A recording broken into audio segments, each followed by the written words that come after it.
Amen. I've been directed by the director that I should open this with prayer. So could you just stand and I just want to first of all just thank God for the entrepreneurs. I came in here and saw some folks that I didn't among us who I didn't know were creating stuff, and I just thank God for that. Amen. And may God bless and cause each of you to see increase in your business in Jesus' name. Father, we commit to you this day and this occasion.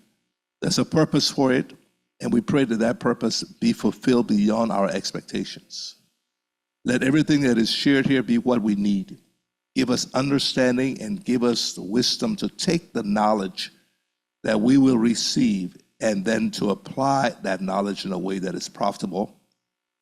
And we'll give you all the praise and all the glory. Thank you. In Jesus' name, amen and amen. And amen. Thank you so much. So we're going to kind of just get right in there.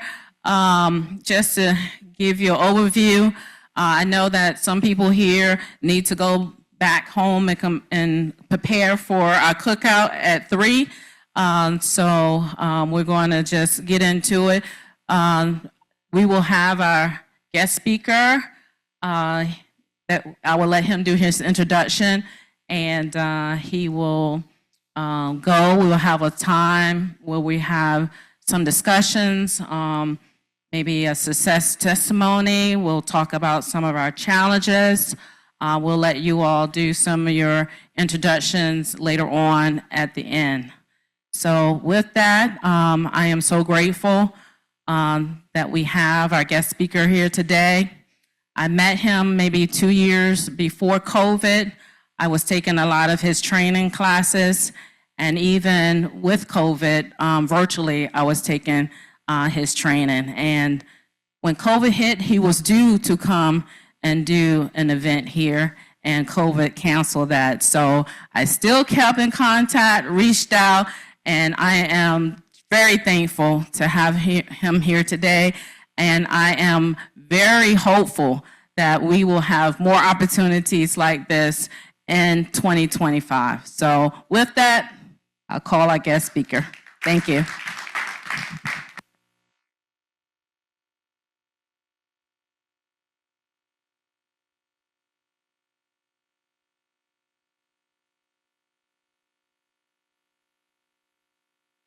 Test, test, test. Oh, wow. Okay.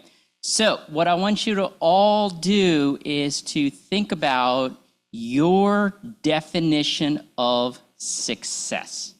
What is success to you?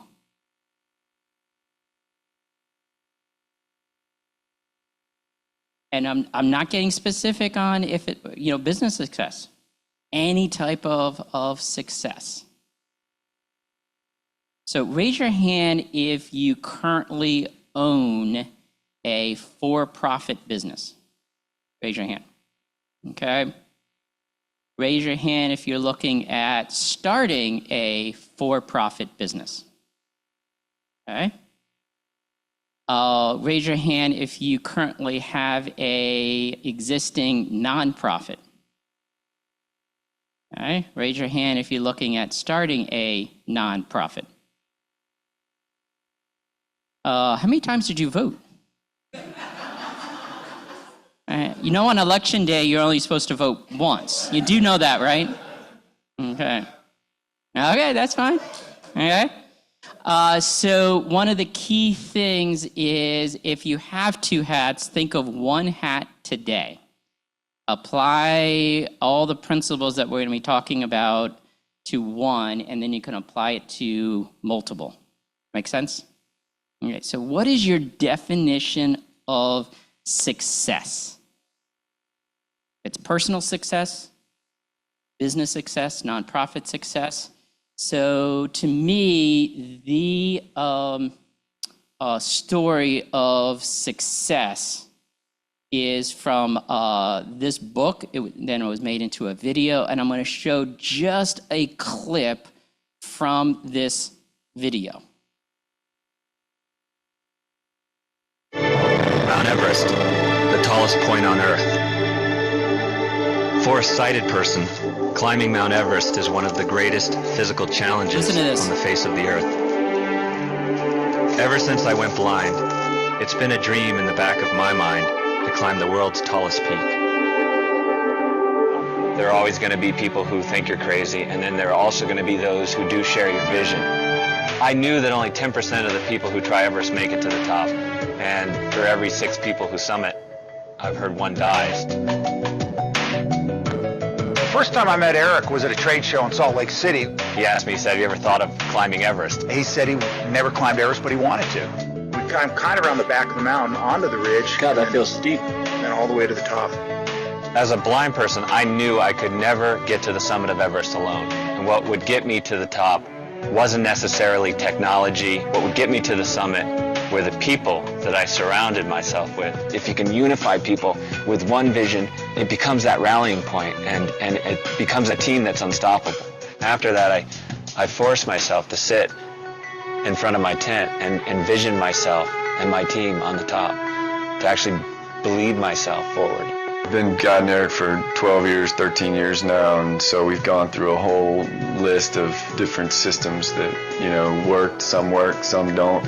The systems that we use are related to what terrain we're traveling on. I needed to figure out a way to find a pattern through that ice fall, to find some systems that work for me. Giving him more time and practice, he got better. In having a team like this, it's definitely made up of individuals that have certain strengths. Really, the cohesive element for this team was definitely that we all had a common goal. The strength of the team as a whole compensated for a lot of personal weaknesses on people's parts. And so the fact that we had so many people together and they were all with common purpose, and they all worked together and they got along well, I think it really made for an incredible expedition. Everyone on our team felt that they had the power to get us to the summit or to lose it for us. They had that power, and everyone, whether they actually physically stood on the summit or not, they, in 1,000 ways, stepped up, and their strengths enabled us to stand on top.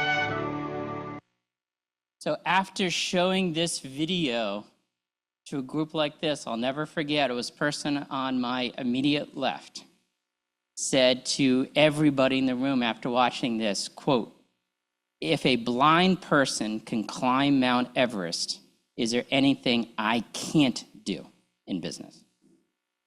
So what creates success? There's been a lot of different studies done on what creates success. Dale Carnegie training presents it as a triangle. And what they found of any type of success is that only 15% of success has to do with one's aptitude, their knowledge, their IQ. Now, that's the base of the triangle. That gives the person the right in the door, as they say. But when it comes to success, 85% of success has to do with one's attitude and their communication skills. So yes, Eric had to know about climbing. He had to know about Everest. But that was what? Only 15% of his success. 85% of success is what? And what? All right. So now in business, there's 2 halves. If it's for-profit or nonprofit, doesn't matter, there's 2 halves. One half is the technical side, whatever industry that you're in, all right? The other side is the business ownership side of things. And a quote that I love from this book is this, the E stands for entrepreneurial myth. The entrepreneurial myth, this fatal assumption that people have, is if you understand the technical work of a business, you understand the business that does that technical work. And those are 2 totally different things. The book talks about Sarah, and Sarah learned how to bake pies from her mother. But just because she knew how to bake pies did not mean that she automatically knew how to own a bakery. Owning a bakery and baking are two totally different things. So when it comes to the technical side, when it comes to the business ownership side, on the business ownership side, we're going to be giving you access to 100 hours of content of information. All right? I'm going to focus today on 50 hours of it. All right? And Patricia's given me until noon to give you 50 hours worth of content. Okay? But that is the knowledge side. Okay? On the business ownership side, which is a small piece of your success in business and a nonprofit, 85% of it is going to be what? Your attitude and your communication skills. Don't forget that. Now, the other part of the book says ultimately there's one reason to create a business of its own, and that is to what? Sell it. Now, for those that are with nonprofits, can you sell it? No, you can't. Okay? But you can build what's called your fund, your endowment. All right? Because there's no owners of a nonprofit, there's trustees, but the trustees can't take the assets, right? But they can build the fund. Like Harvard, their endowment is what? A lot. Everybody could go to Harvard for free if they use their endowment, their funds. So when it came to how to create wealth, how to create and maintain wealth was something that one family member shared with another family member. And that's why in world history, most wealth stayed within a few families, because there was one parent sharing with their children verbally. Andrew Carnegie was an exception to that. He grew up quite poor and became one of the wealthiest people, and he wanted everybody to learn how to create and maintain wealth.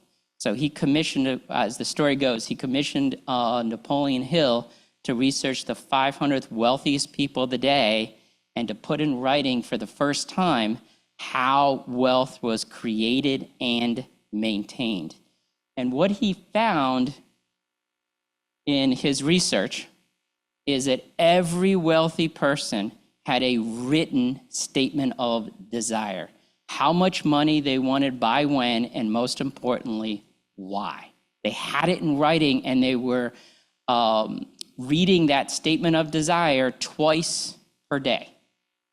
When they woke up in the morning, so everything was driven on it, but then before they went to bed. Why? Because your mind is actually working more at night than during the day. Okay? And wealthy people could see themselves with that money on that date. If you cannot see yourself with that money on that date, guaranteed, you'll never have it. And they were constantly building their faith through what he called autosuggestion. So these are chapters from the book from two different sources. Your mastermind group, which are people you can interact with, and your virtual board, people you cannot interact with, to give the right attitude, the right aptitude, and the right amplitude. Amplitude is my A word for your communication ability. Now, what is the definition of faith? What is faith? This program is built to be participatory. So in order for it to be participatory, you need to what? Participate. All right, so what is the definition of faith?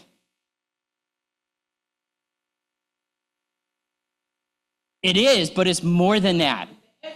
It is that, but it's more than that. What is the definition of faith? Faith is what? Action. Oops. It's taking the steps every day. So Eric, if you watch the full video, I'm going to give you access to the full video. He saw himself on Everest. He talked about it. He did all those things. But it wasn't until Eric actually took a step out of Nepal towards Everest did he have faith. So it's you every day taking the steps towards your statement of desire. Because you're going to be the same today as you'll be in 5 years, except for the people you meet and the books you read. If you want a different life than you have now, you got to change who you're hanging out with and change what you're reading. Okay? Because becoming wealthy is simple. All you have to do is 3 things. The first one, what's the key word?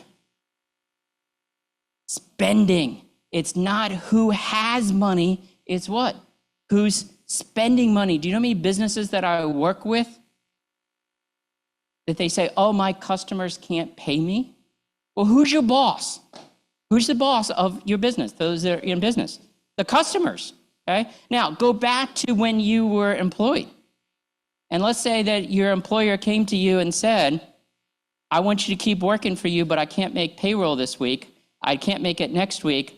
I can't make it this month, but I want you to keep working for me. Someday, maybe I'll be able to pay you. How long would you work for that employer? Okay? You got to make sure that your customer, your boss can what? Pay you. Willing and able to pay you. Okay? What's the second? What's the key word? Known. Okay? A famous quote that I love. You could have the cure for cancer, but the person doesn't know they have cancer. You what? Can't solve it. You're going to only solve a person's what? Known problem. And the third is to, what's the key word? There. It's real easy to communicate to somebody our way. Why? Because we know it. Who's do you have to communicate to? Who? Who? Those that are what? Spending money. Don't forget that key principle of what? Spending money. Okay? Now, it's simple to make money, but it's what? Hard work. Okay? What was Eric's desire? What was Eric's desire? Okay? That was a means to an end. What was his? No, Eric, climbing Everest. That was a means to an end. He had a statement of what he wanted to say to people that, to those that had a disability. Okay, so he had a huge statement to make, thus he needed to climb a huge mountain. If he had a small statement to make, he could have climbed a small mountain. How big your desire is how big of a business you need to build. So using the analogy of Eric, there are different peaks that you can climb to. And it doesn't matter what you climb to, but you got to begin with your peak in mind. Get it? Come on, you know how long it took me to begin with the end in mind, begin with your, get it? All right. All right, so what can you climb to is you can create self-employment. That's where your business is creating enough money of your effort into it as if you had a day job. But once you stop working, you stop getting paid. It's like renting a home. Stop paying rent. Okay? And you can't sell it because the second is you're creating some equity. Okay? That's where you're getting paid more than your effort in, and you have some value beyond you. The third peak is what? Right? Creating a business that's profitable, that works without you, that you can ultimately sell it. There's nothing wrong with any peak, but what's wrong is not beginning with your peak in mind. Think of Eric. If Eric only packed his bags with enough food and water to get to the first peak, even though he desired to get to the third peak, but only packed his bags with enough food and water to get to the first peak, what would happen to Eric? He could either just give up, okay, giving up on his goal, his dream, okay, or he could have restart, which is where I spent a lot of time, is working with businesses that have to restart because they only packed their bags with enough food and water to get to one, even though they wanted to get to higher, or they could press forward. So if Eric pressed forward with not enough food and water, what would happen to him? He would die. If you watch the video, there's no Walmart along the way, an ability to use Amazon. So I've been doing this for over 30 years, coaching over 16,000 business owners in all stages in all business life cycle. And every business falls into two pits. If you watch the video, there's a lot of pits, okay? The one is you wake up and you say, oh my, I have no customers. No customers beyond those friends, family, and early adopters that every business starts with. Some it's a couple years, some it's a couple months, but every business owner wakes up and they with that question. The second pit that every business falls into, if they get out of the first, they fall into the second, they say, oh my, I have too many customers. Why is that a bad thing?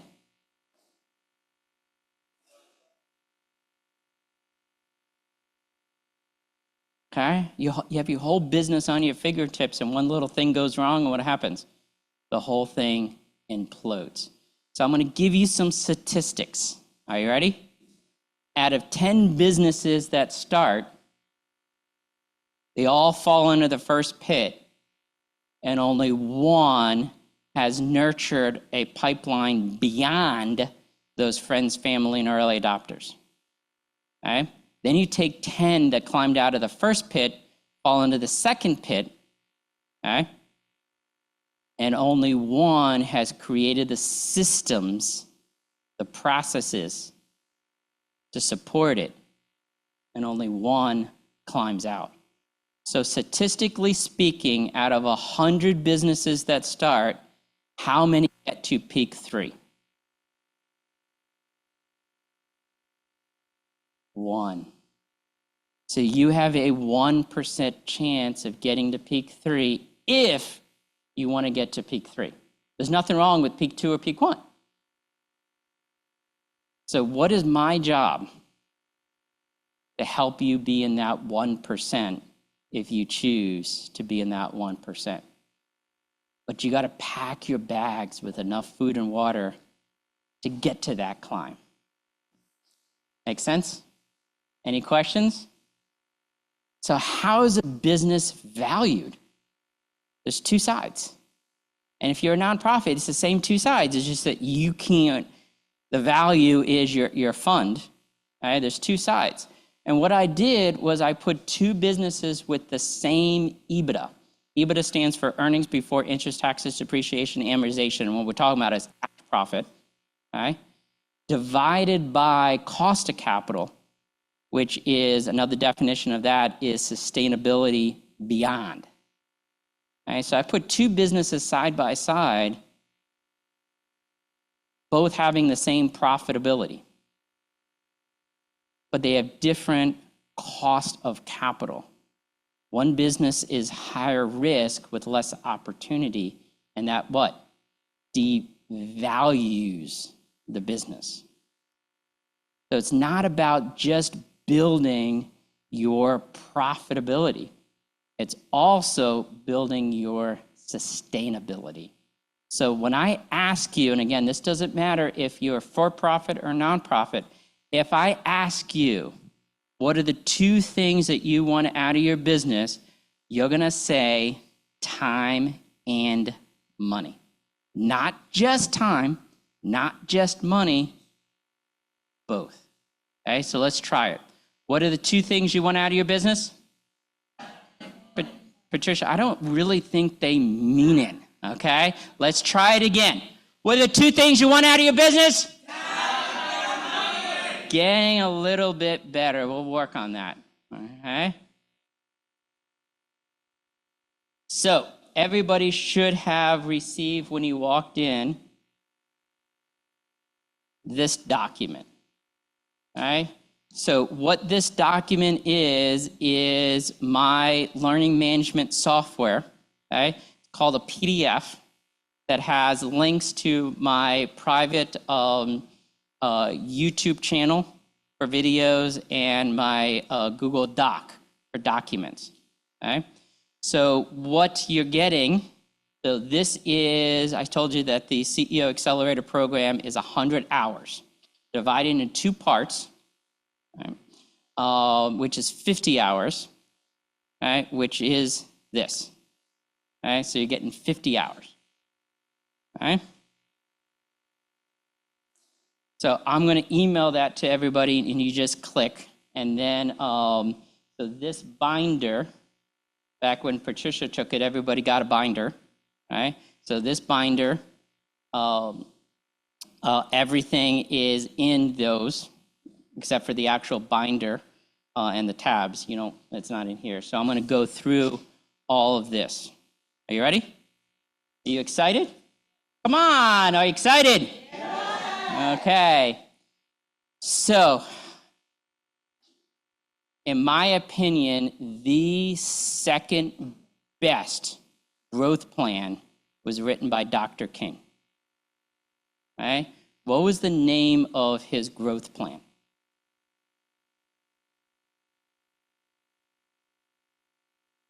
What was the name of Dr. King's growth plan? No, that's a speech. What was the name of his growth plan? Letter from Birmingham Jail. All right? So I wrote an article, which is in this binder, which you have access to, of somebody that was with Dr. King's organization back in the 50s and early 60s. And we wrote an article that if Dr. King wrote his plan in the business of his day, he would have wrote a good one. But because he was in prison in solitary confinement, he wrote a great plan. And we're going to go through the 3 steps of the second best plan ever written. All right? Anybody want to take a guess of the first? Huh? Nope. Nope. Okay. No. The book of Nehemiah. The book of Nehemiah is the best growth plan. Okay. So both Letter from Birmingham Jail and the book of Nehemiah went through 6 key steps. One is to open your mind. So Nehemiah opened his mind and had that time to what? Think. That's key. Okay? Then, the dream. Now, what's the difference between a dream and a goal? What's the difference between a dream and a goal? Dream does too. Okay, what's the difference?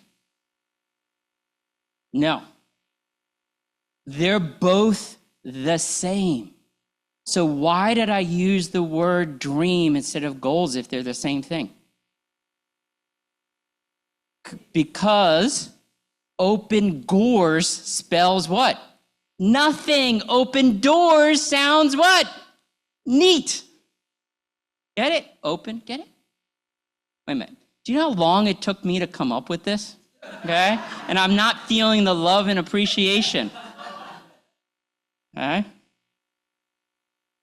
So, Dr. King and Nehemiah both opened their mind to think. They both talked about their dream. All right? What was Nehemiah's dream? All right? They talked about the opportunities that they could actually convert. They didn't talk about things that they couldn't convert. They talked about the obstacles that they could what? Control. They didn't talk about things that they can't control. They both talked about resources that they could assemble, right, to utilize. They didn't talk about resources they couldn't get. And then from that, the steps necessary to build the opportunities, to address the obstacles, to utilize the resources to reach the dream. So the key phrase from the book of Nehemiah is to what? Arise and what? Build. Okay, you got to rise and build your business. Okay? So in the version of the Bible that the pastor gave me, this version is different than the one that I use. This version is for people that are under the age of 30. He gave me one that was the version for that did not work for the above 50. Okay, so I can't read anything out of this. Okay, without my reading glasses, and I'm not going to put that on. So your homework is to read the book of Nehemiah and think about what are the, he opened his mind, okay? What was the dream, okay? What are the opportunities, obstacles, resources, and steps? If I can, one of the things that I'm going to send you is a pastor from Rosedale Baptist Church that used this acronym of open doors in talking about Nehemiah. So in Dr. King's, he went through 3 steps. And what we're going to do today is go through these 3 steps. Now, I can't give you 50 hours worth of content because you want me to stop at what time? Noon? Okay? So I'm going to be going through this real quick. You're going to get not only this PDF, and I'm going to be referencing things so you can click, but you're also going to get these slides, and we're recording this so you'll get the recording. Make sense? Okay, are you ready? We're going to go super quick. All right? Okay, so here is Dr. King's internal business plan. Okay, the first one. He wrote it on Notepad. Okay? So the internals for who? For yourself. It's your plan. What format you use, I'm going to share one format. It doesn't matter because it's for who's the audience. Okay? So the external, which is what's, and this is in the Smithsonian, is to gain resources. All right? So if Dr. King had the notepad and he was looking to gain outside resources and he gave his notepad, would anybody give him resources? No. Think about yourself, you having it handwritten, okay? You take it to M&T Bank, what are they going to say? Okay, so there's a specific what? Format for the external audience. Okay, see the difference? So the first, what a lot of business owners do is they start with the last one. Then they have their actual internal plan in their head. And what's amazing is all of you are here today because you believe your for-profit or your nonprofit is going to work. Otherwise, you what? If you believed that you were going to fail, would you be here today? No. But it's amazing once you take what's out of your head, because it always works beautifully in our head, and you put it on paper. You start asking yourself, well, that's not going to work. That's not going to work. And you start sharing with other people. So you got to spend that time thinking, then you got to do what? got it on paper. Okay? Then the external. Follow the same 3 steps. So in the binder in here is articles, again, that I wrote with someone with Dr. King's organization back in the 50s and 60s because I was not. Why was I not part of Dr. King's organization in the 50s and 60s? Thank you, okay? Do you know, I had done this, and so many people look at me and go, why weren't you? I'm not that old. All right? So, I believe that this book is the Bible to starting and growing a business. And now, I said that, I remember saying that in a speech in Bel Air, Maryland. And a guy that walked up to me after I said it with a backwards collar and yelled at me, goes, "That's not the Bible." I didn't mean that this is the capital B. This is not this. I meant this as a little b. Okay? So I believe that this is a book that you should read every year because it speaks to you of where you're at in business. So if you're looking at starting a business or a nonprofit, and as you're growing it, it speaks to you where you're at. The book talks about creating the balance. What are the 2 things you want out of your business? Let's say it again. What are the 2 things you want out of your business? And balancing that with satisfying a need in the marketplace.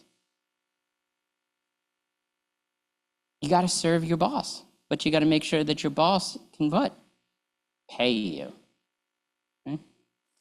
So everybody turn to the gray one that you received. Okay? So you see where it says class number 1, look beyond the crisis and open doors to make money. All right, so you click on that, and that is a recording. All right. So you can see here, there's the presentation. There's worksheets that we're going to be going through, so worksheets 1 and 2. And then there are resources that mentioned in the video. Okay. Then there's articles.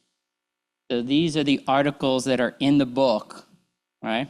So I wrote articles to help people with worksheets 1 and 2. And there's additional resources there. So the entire E-Myth book is there. The entire Think and Grow Rich book is there. The original one. So I had people that had printed a PDF of this book because they would like paper like I do. But if you print the book, you actually spent more money than if you what? Just bought the book. All right, so cautious of that. Okay, so looking at the various worksheets of thinking and dreaming in solitude. Okay. So worksheet 1, all right, so this is the Word version. All right, so this is here too.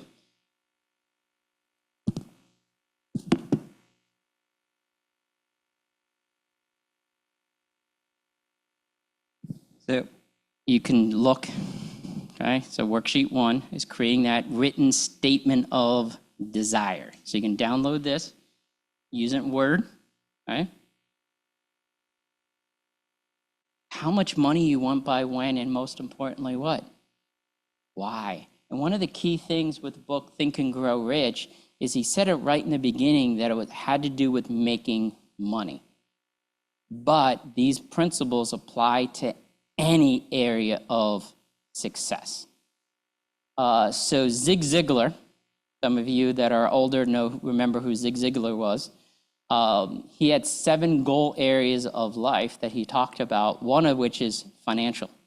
I want you to write this down. This is not in any presentation. Are you ready? Money will not make me happy. Write it down. Okay? Money will not make me happy. Write it down. Okay? Money will not make me happy. What makes you happy is the other what? 6 areas. Now, he talked about money. Why?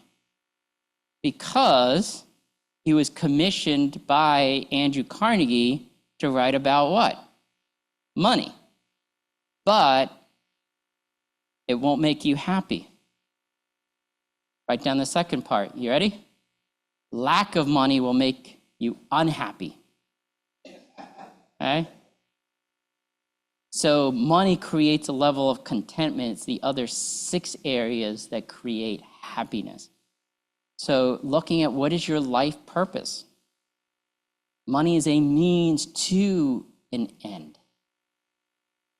So I had somebody, and this was a program, because I do this program for a lot of different grant funding, and this one was at the College of Southern Maryland. I did this program, and had the door open, and it was a University of Maryland program at College of Southern Maryland, funded by the 3 counties in Southern Maryland, okay, governments, okay, and I had a person that her question was, my life purpose is to serve God.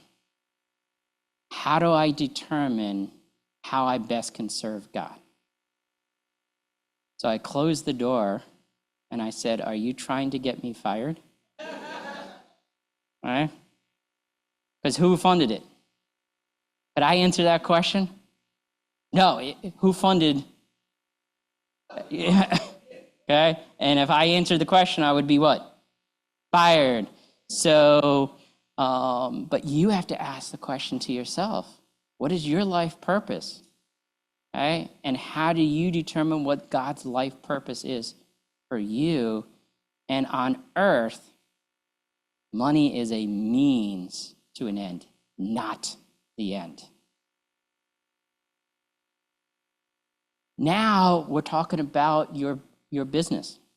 Now we're talking about what is the peak that you want, okay?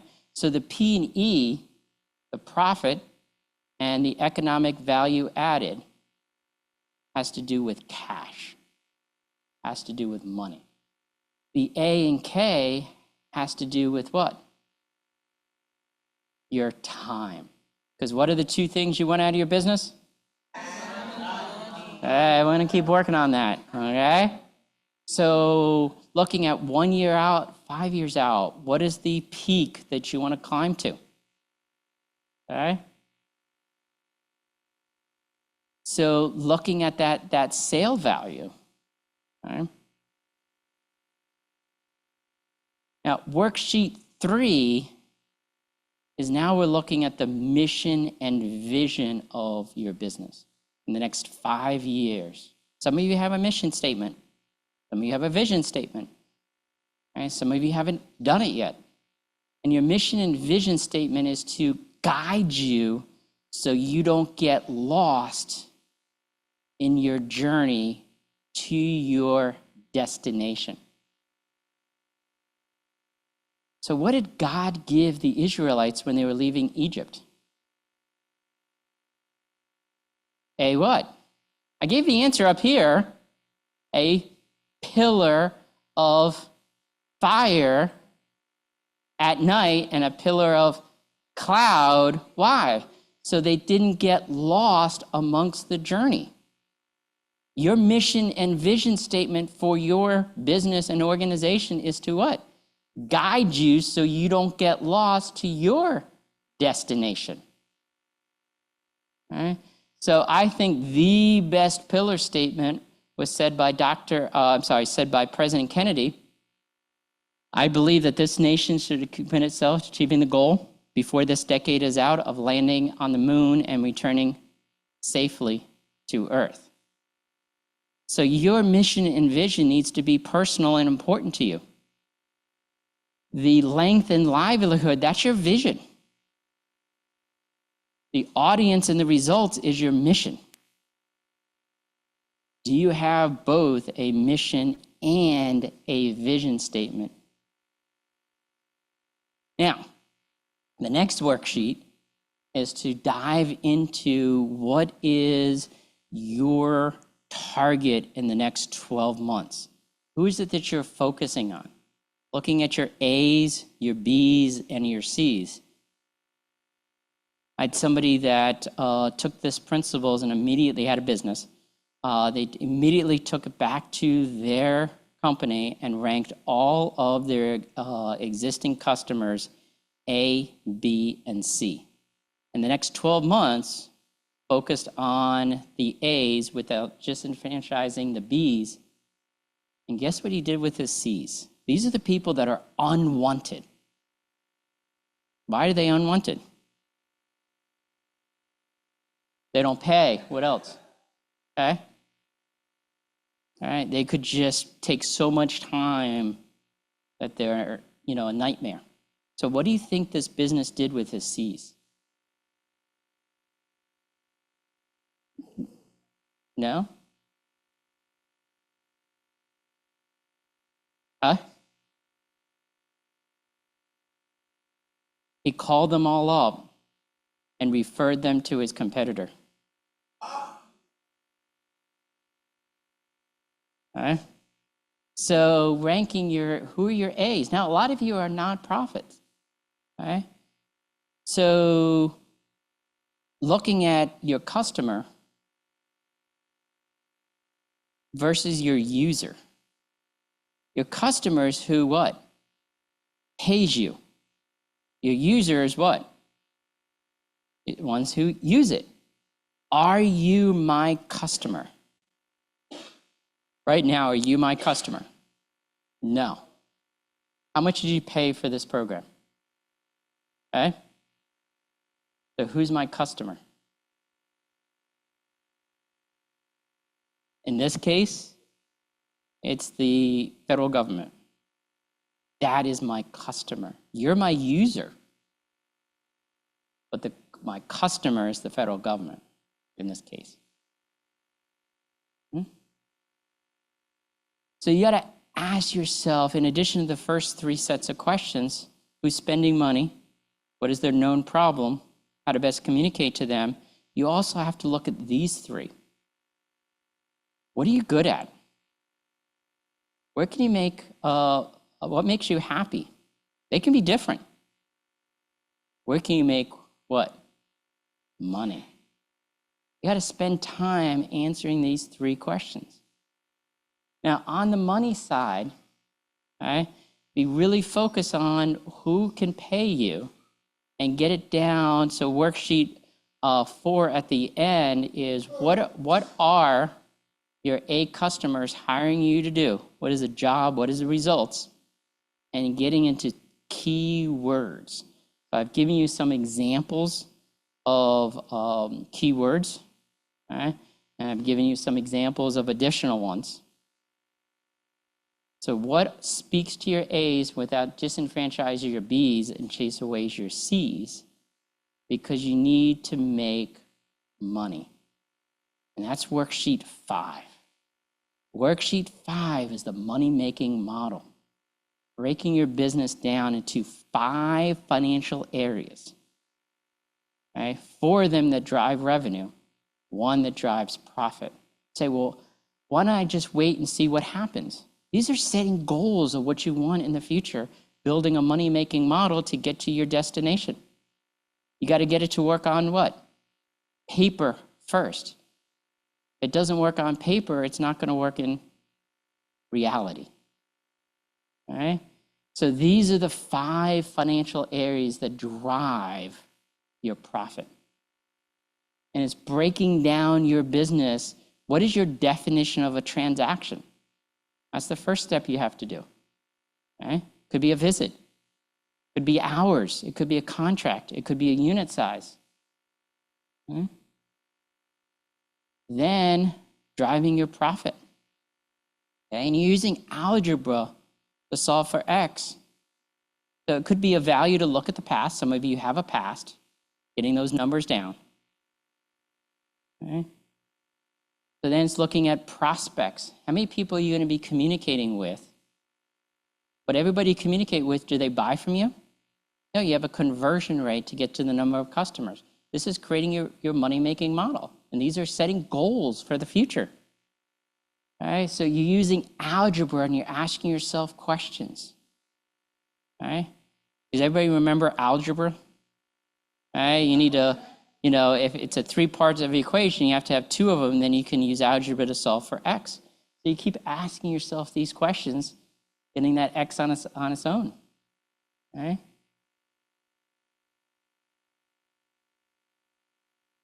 Now, these numbers, and again, you're going to get this. This is the order that I work with a business.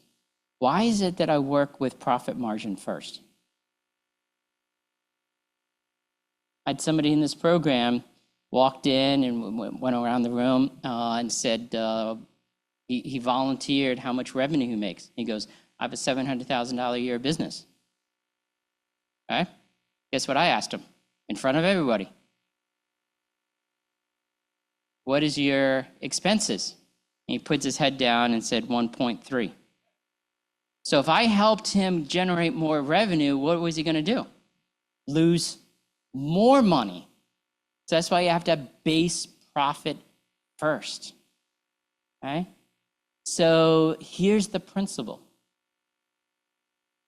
Work with each of these 5 areas and just increase them over the next year by 10%, your first year or the next year, by 10%. Okay? That's a 61%. It's math. Are you creating an increase by an increase? Okay? Is 10% a lot? No. How can you do things a little better, a little faster, a little cheaper? And if you do that over the next 5 years, it's a 983% increase. You're just doing things a little better, a little faster, a little cheaper, because your whole business is what? Math. And if you don't know the math behind your business, you're going to make what? No money. You got to love math, because everything is math. So it's setting goals, right? It's measuring it. But if you only set goals on revenue and you're only measuring revenue through the power of your subconscious mind, you're going to start doing things naturally. But if you break apart your business and work in each of those 5 areas a little bit, all you got to do is find a few strategies for a 4 to 6 or a 6 to 8% increase by breaking it down, setting goals and measuring regularly. Now, to some of you, you've been doing this math and we just improve upon it. Some of you, this is the first time you've ever seen this, right? And it's taking you what? You remember what I said to you? It's taken everybody what? 1 step, okay? In your strategic thinking, in your strategic planning, in your strategic implementation. So after you take 1 step, what is to do? Take you another step, okay? So every time Patricia took the program, okay, I was taking her what? A 1 step. How do I know when the step is enough? How do I know? Because I'm going to send you all my Calendly links so you can set up one-on-ones and appointments with me, okay? How do I know when it's enough? Okay? I look into the person's eyes, okay? And when they're about to start to cry, I stop. Because crying means what? Nothing, okay? It doesn't benefit. So I'm going to push you until you what? About to cry, okay? Make sense? 1 step at a time. So looking at class 2, right? So you see where it says resources mentioned in class 2. Okay, so these are addition, but if you go up, the video job to be done, the video 5 ways to massive profits with Brad Sugars. So this is breaking down those 5 areas where you can watch the video, breaking it down over and over and over again. Because if you don't know the math behind your business, you're going to make what? No money. And money's not going to make you happy, but lack of money is going to make you what? Unhappy. Okay? Money is a means to an end. What is that end? And it's looking past, in your thinking, it's looking past the things that you cannot control. When you watch the full video of Everest. If you look under class number 1 is the full video there, Everest creating greatness.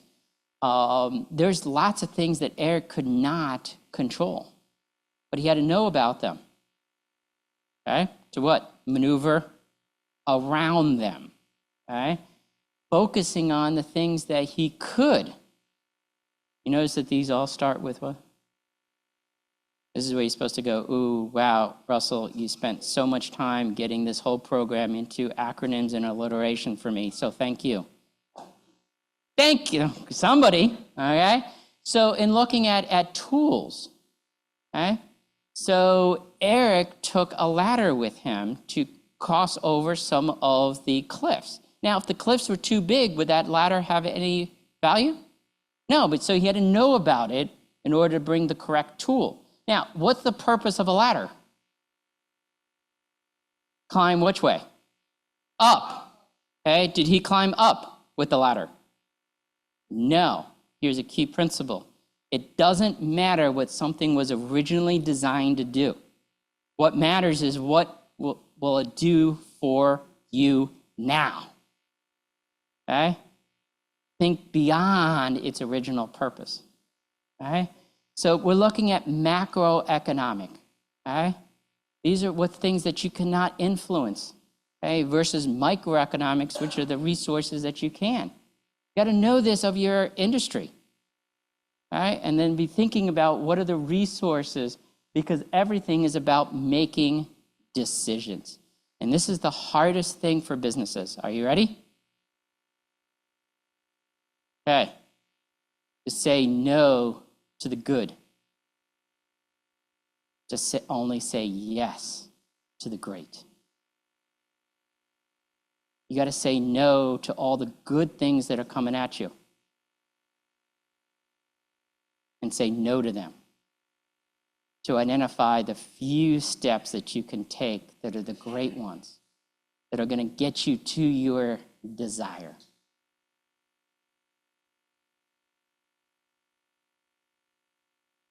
Because business is a little bit of an art and a science.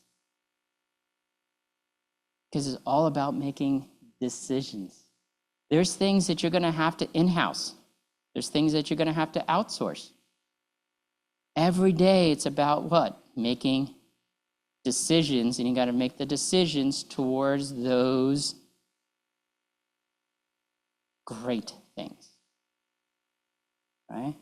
Because you don't want to be the person who does not stop and think and identify where they want to go and how they want to get there. Did you ever go on a trip with somebody who's never thought about it?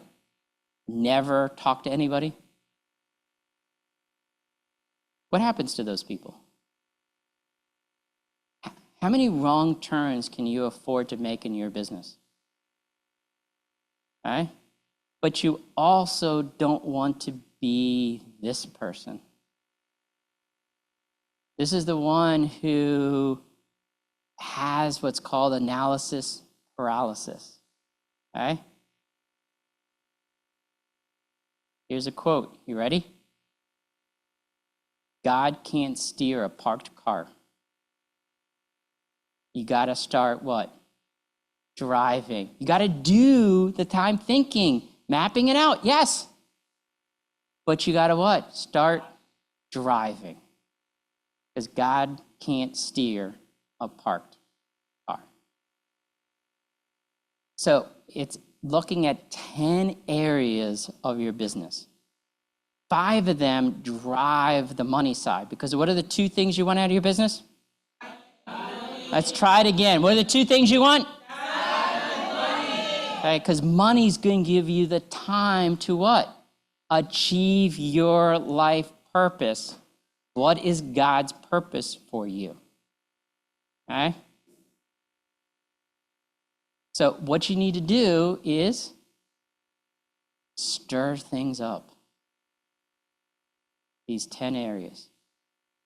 Now, it took me a while to figure out how to do this, so I'm quite impressed with myself. Get it stirring up, okay? Okay? Now, Worksheets 6, 7, 8, and 9 are assessment tools. All right, so there's 5,000 business questions. All right, and what I did was I just took a sampling of those 5,000 to get you to be thinking about all areas of your business. In addition to that, there are worksheets 10 and 11. And this is where most programs spend all of their time, okay? Giving you ideas of how to grow your business. So what I did was I had a retreat with successful business owners, who most of them own multiple businesses, and I asked them, what are strategies that you use to grow your business that took little to no money? And in the end, we came up with 457. All right, so I'm giving you, so worksheet 10 is all of those that are driven about money, and then the rest has to do with time. Now, in that list of 457, 98% of those are good ideas that you got to say no to find the 2% that are what? Great. Okay? So go through them. Okay? So you click there where it says worksheets 10 and 11, it takes you to the PDF. Okay? So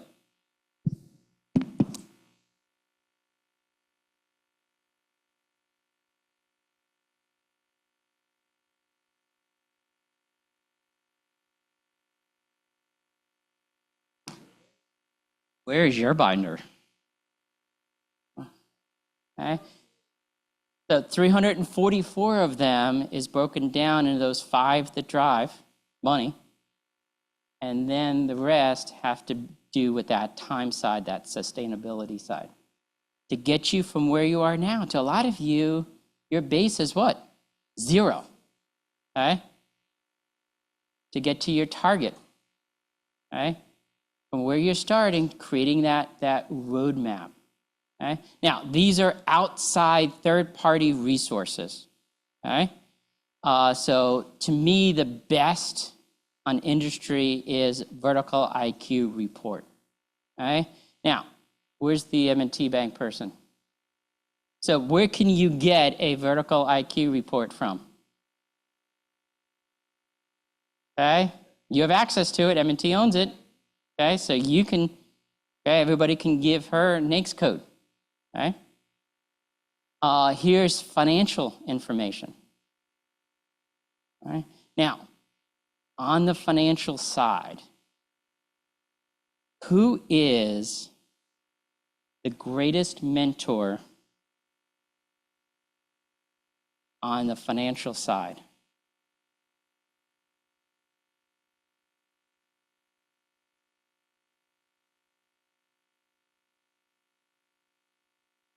The Pharaoh's daughter. Okay? What did the Pharaoh's daughter do? She went to the Bank of the Nile and withdrew a huge profit. You got it? Okay. Now, that's a joke. Really, in the Bible, who is the greatest mentor on the financial side? Noah. Look at what Noah did.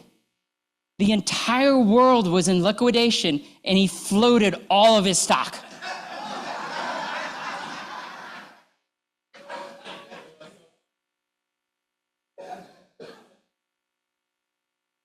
Like it? Now, what is my life goal? What is my life goal? I'm here to help you with your life goal. I'm asking you to help me with my life goal. My life goal, are you ready? Is to be a stand-up comedian. So how are you going to help me with my life goal? Laugh at my jokes. Okay? So here's another tool. Okay? Again, no cost to you, just like the vertical IQ, no cost. The financial, no cost. this no cost, but it's third party, so it's going to a third party. So you can go to this website, click here, and what it's going to do is ask for your zip code, your EBITDA, your NAICS code, and then ask you 18 questions. Here's 9 of them, scanning them from 1 to 5. All right, and here are the other ones. All this is to do is to what? Stir things up and getting you to think, okay? So here's another set of 3 questions for you to think about, all right? So looking at your processes. So processes are everything you need to do to generate revenue, which is marketing. Operations is everything you need to do to service a customer within a profit margin. And organizational is the legal, fiscal, and risk management side. So to remember these 3 core processes spells what? Moo. And what says moo? A cow, okay? And what's one thing you want out of your business? Cash. So to have a cash cow, you need to successfully moo. You like it? So taking things, the moo, into 3 Disney questions, this is a tool, okay, that I'm going to give you, is asking the question, do we all know and understand the needs of our invited guests? Think about a party at your house. Do you want to just step out on your front porch, okay, and yell to the top of your lungs, come into my house? Think about some of your neighbors. Do you want them in your house? Do you want your neighbors in your house? Now, your neighbor could be sitting next to you and you're not going to answer, okay? Think from your business standpoint, do you want just anybody? You got to create a what? Guest list, okay? And you got to do what? Invite them, and you got to make sure that you're communicating the needs. So if you're having a party, those people you invite, what are you going to have at your party that matters to them? And everybody in your household needs to be saying the same, say, date and time. Just imagine in your house, one person, you're saying one date and time, and someone else is saying another date and time. The reasons to come is different. Everybody needs to be saying the same thing. Now, at your party, are you going to have food? Okay. Now, you say in your invitation that you're going to have food, okay? And she's going to come, right? You're going to go to his house, okay? Because you want food, okay? So from an operations standpoint, you got to make sure that you have what? Food. I'm going to tell you how to get out of business quickly. Are you ready? This is how you fail in business. I'm going to give you the answer. You ready? Promise something and not deliver. Okay? So if you're going to have food, what do you got to do? Have food. Okay?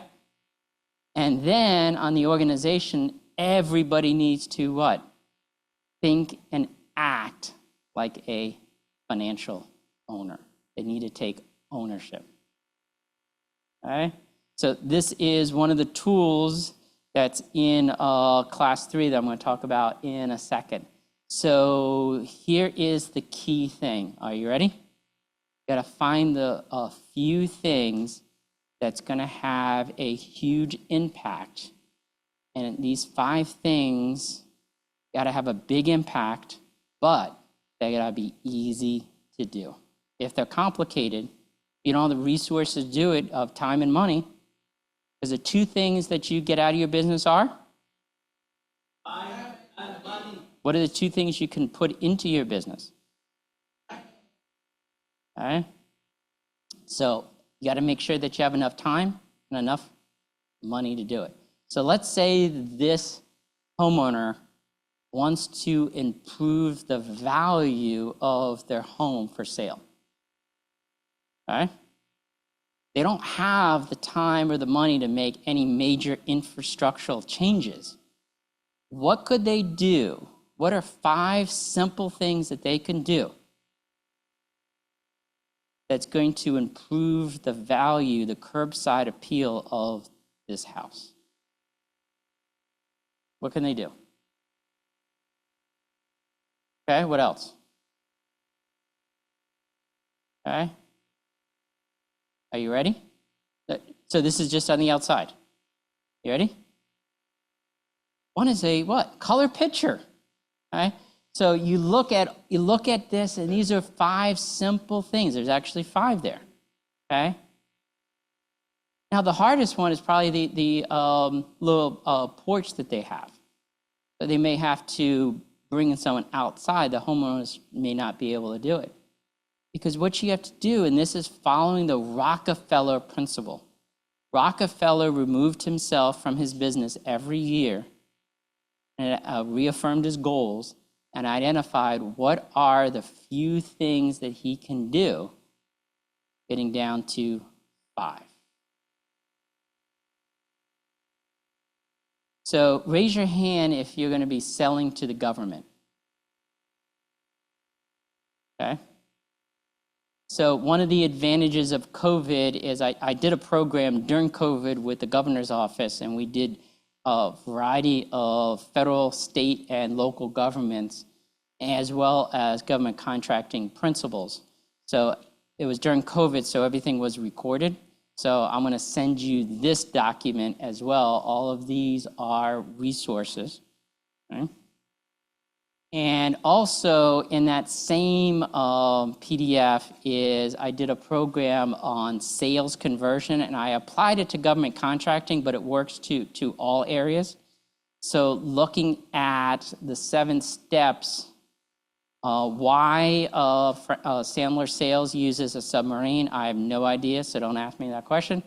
So in steps 1 through 5 is to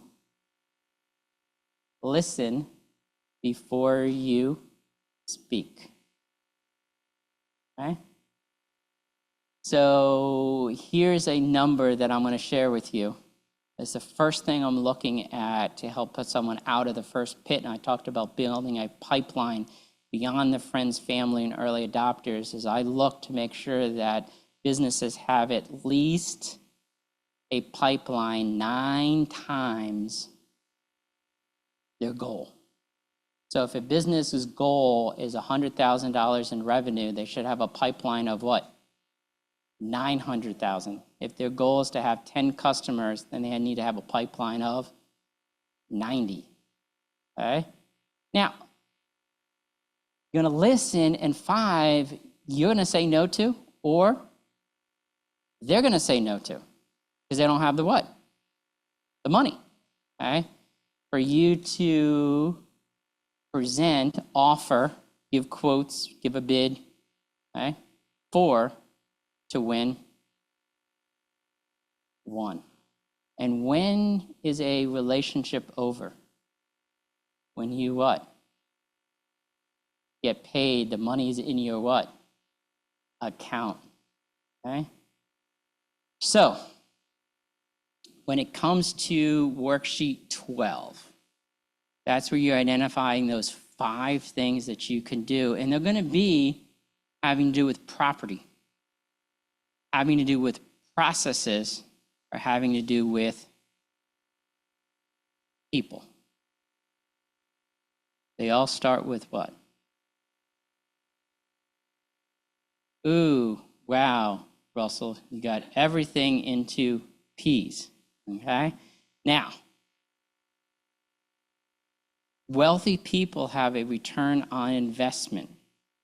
These 5 should be 5 times your cost of time and money, looking at how you're going to get back in 5 years in what? Cash. Okay? Now, this is my daughter, Maya. Everybody say hello to Maya. Okay, so what is Maya doing? Okay, it's question competition. What is the ultimate goal of an equestrian competition, to win, okay? And at her level, you win a ribbon. Higher level, it's cash, okay? But her level, it's a ribbon, okay?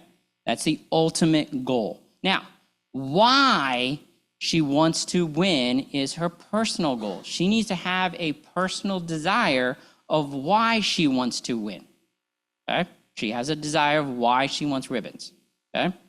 So the ultimate goal is to win a ribbon, okay? Now, there are 5 sub-goals, okay? So the 5 hurdles that she needed to jump, and by jumping those, getting the horse to jump those correctly, add up to what? Winning, okay? So goals are what you hope to achieve. Any questions? Goals and dreams are the same thing, okay? Now, what are the key action steps that Maya can do that's most likely going to get the horse to jump the hurdle? What is she going to be doing in practice to do in the competition? Okay, so can she talk with the horse? If the horse was Mr. Ed, some of you know what I'm talking about, then yes. All right, does anyone remember Mr. Ed? Okay. But now, one of the things that blew my mind as a parent is where the rider looks, the horse will go.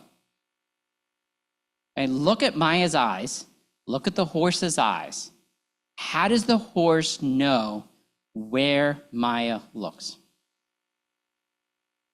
It all has to do with what? Body language. So even though if she stays perfectly still and she looks that way, her body is a little bit, and the horse, what? Feels it. So everything that Maya does has to do with body language. So her action steps, her 5 major things, has to do with, okay? So you see the things that the rider can do that's most likely going to get the horse to jump to get to the ultimate goal. Make sense? See the 5 things, 5 lead activities that you can do that's most likely going to get to jump. Any questions? Any questions? Watch this video. Maya's going.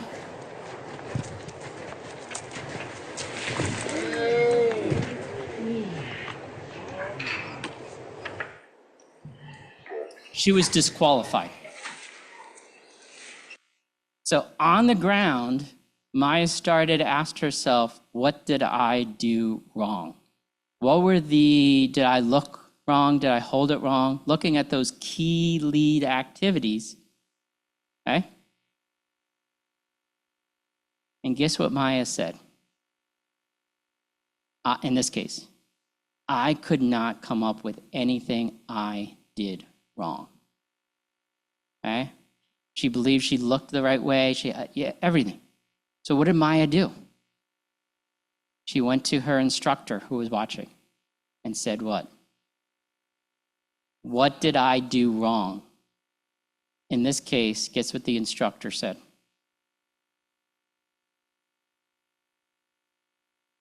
You did nothing wrong. So,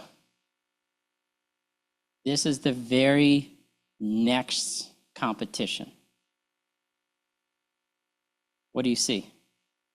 She won. She got ribbons. What else do you see? She's smiling. It's a different horse. Okay? First thing you got to do is you got to look at yourself. Okay? What can I do differently? Then you got to bring in the outside people. What could I do differently? But when it comes to property, people, and processes, if it can't be fixed, what do you got to do? Change your horse, because what matters? Winning. And how do you win in business? Is by having, what are the two things? Come on, say it like you mean it. Now, one of the classes, it wasn't your class, but it was one of the classes, somebody who was in the program owned a coaching business, but he also was a minister of a church. Okay? So I showed this video. This was in the weekly version. And comes back the next week, and he goes, Russell, what you said, it got me to decide to fire my assistant pastor. And I'm thinking, I'm going to hell. I don't believe that, but you know. Okay, so if it's not working for you, what do you got to do? But first, you got to look at what? You. Okay? Any questions? Okay? Now, we're going to go through these next two steps real quick. You think I've been going quickly? We're going to go quicker. Okay?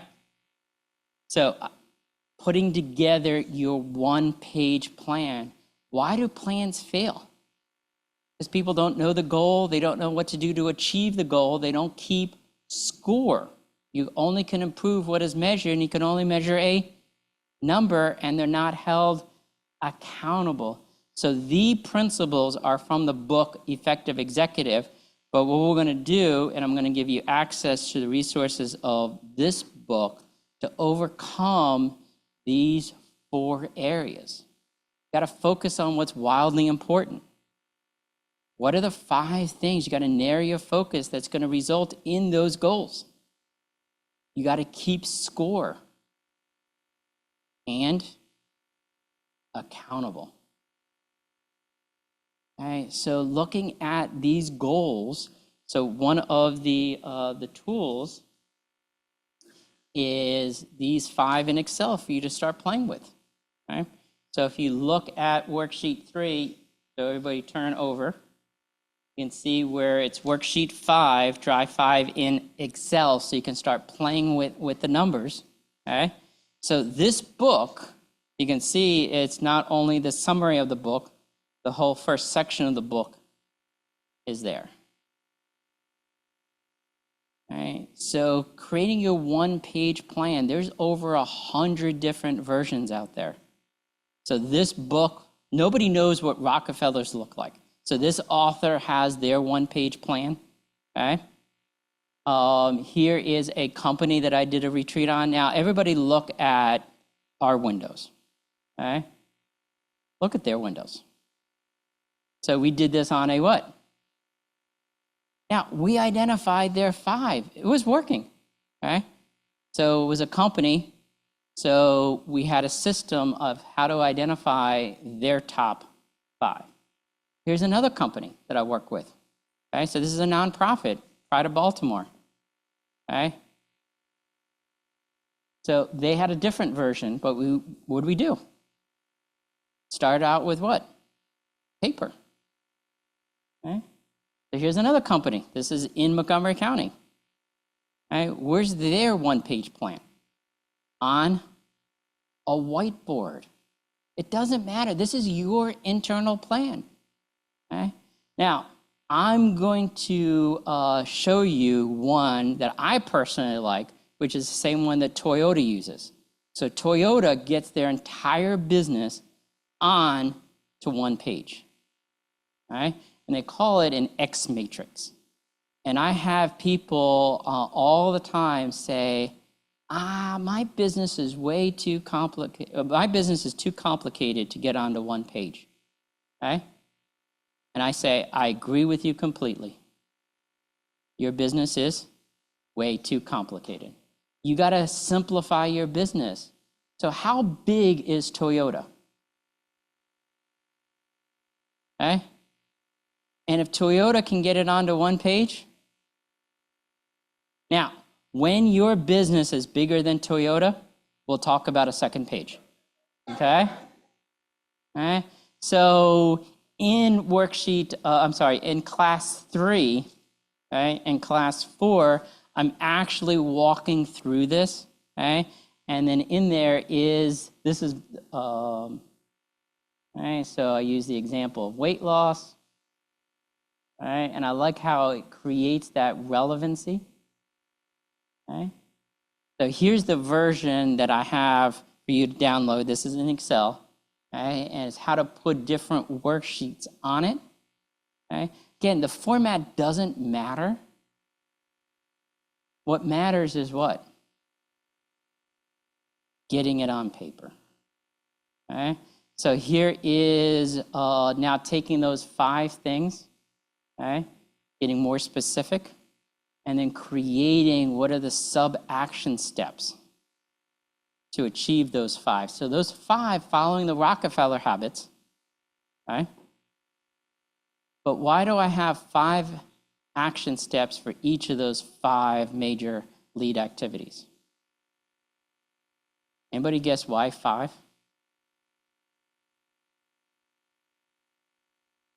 Because it's the most I could get onto one page. So when it comes to how many action steps should you have, it all depends on how many you got to do. You know, in Excel, you know how to add rows, okay? Then it's looking at what is the time and what is the money, okay? And then when are you going to do it, okay? Now, how many weeks are there in a quarter?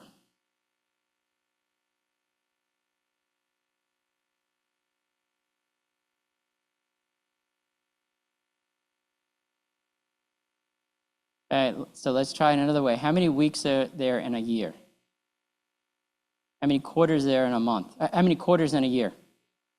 52 divided by 4 is what? 13.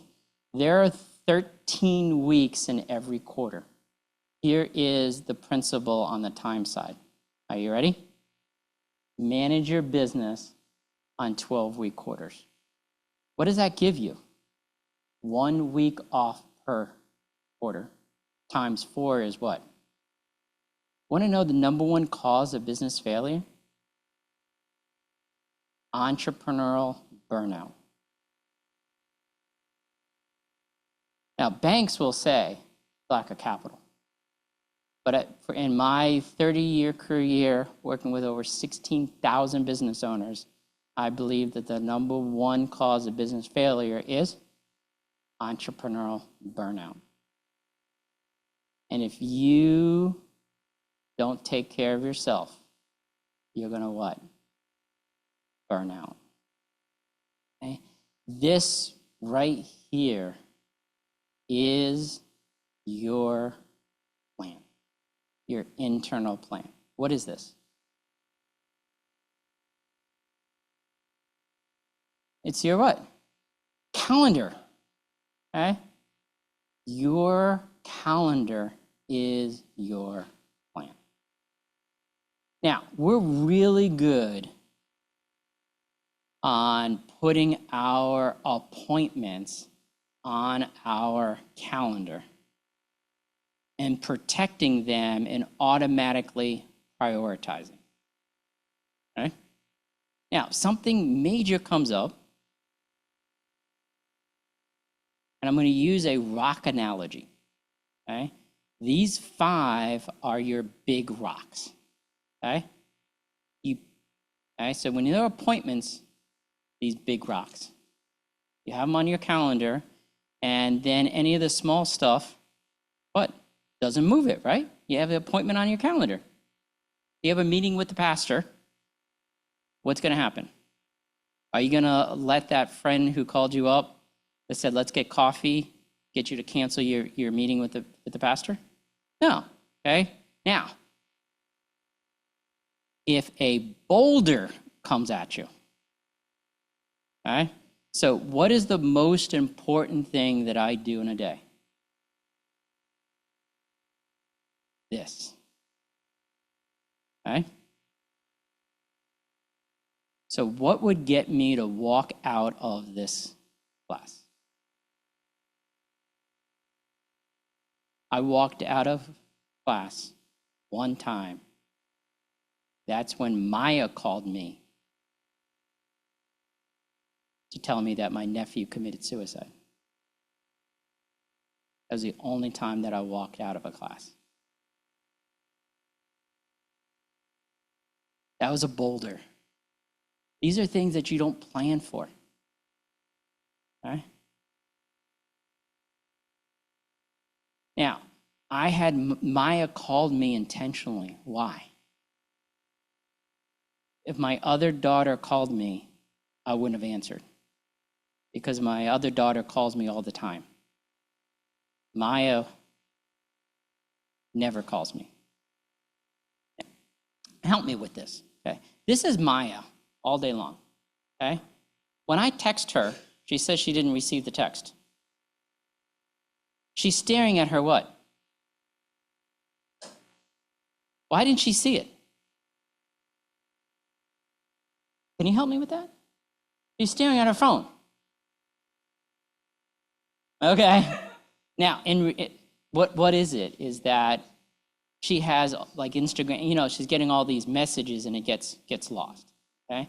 But Maya intentionally called me. Why?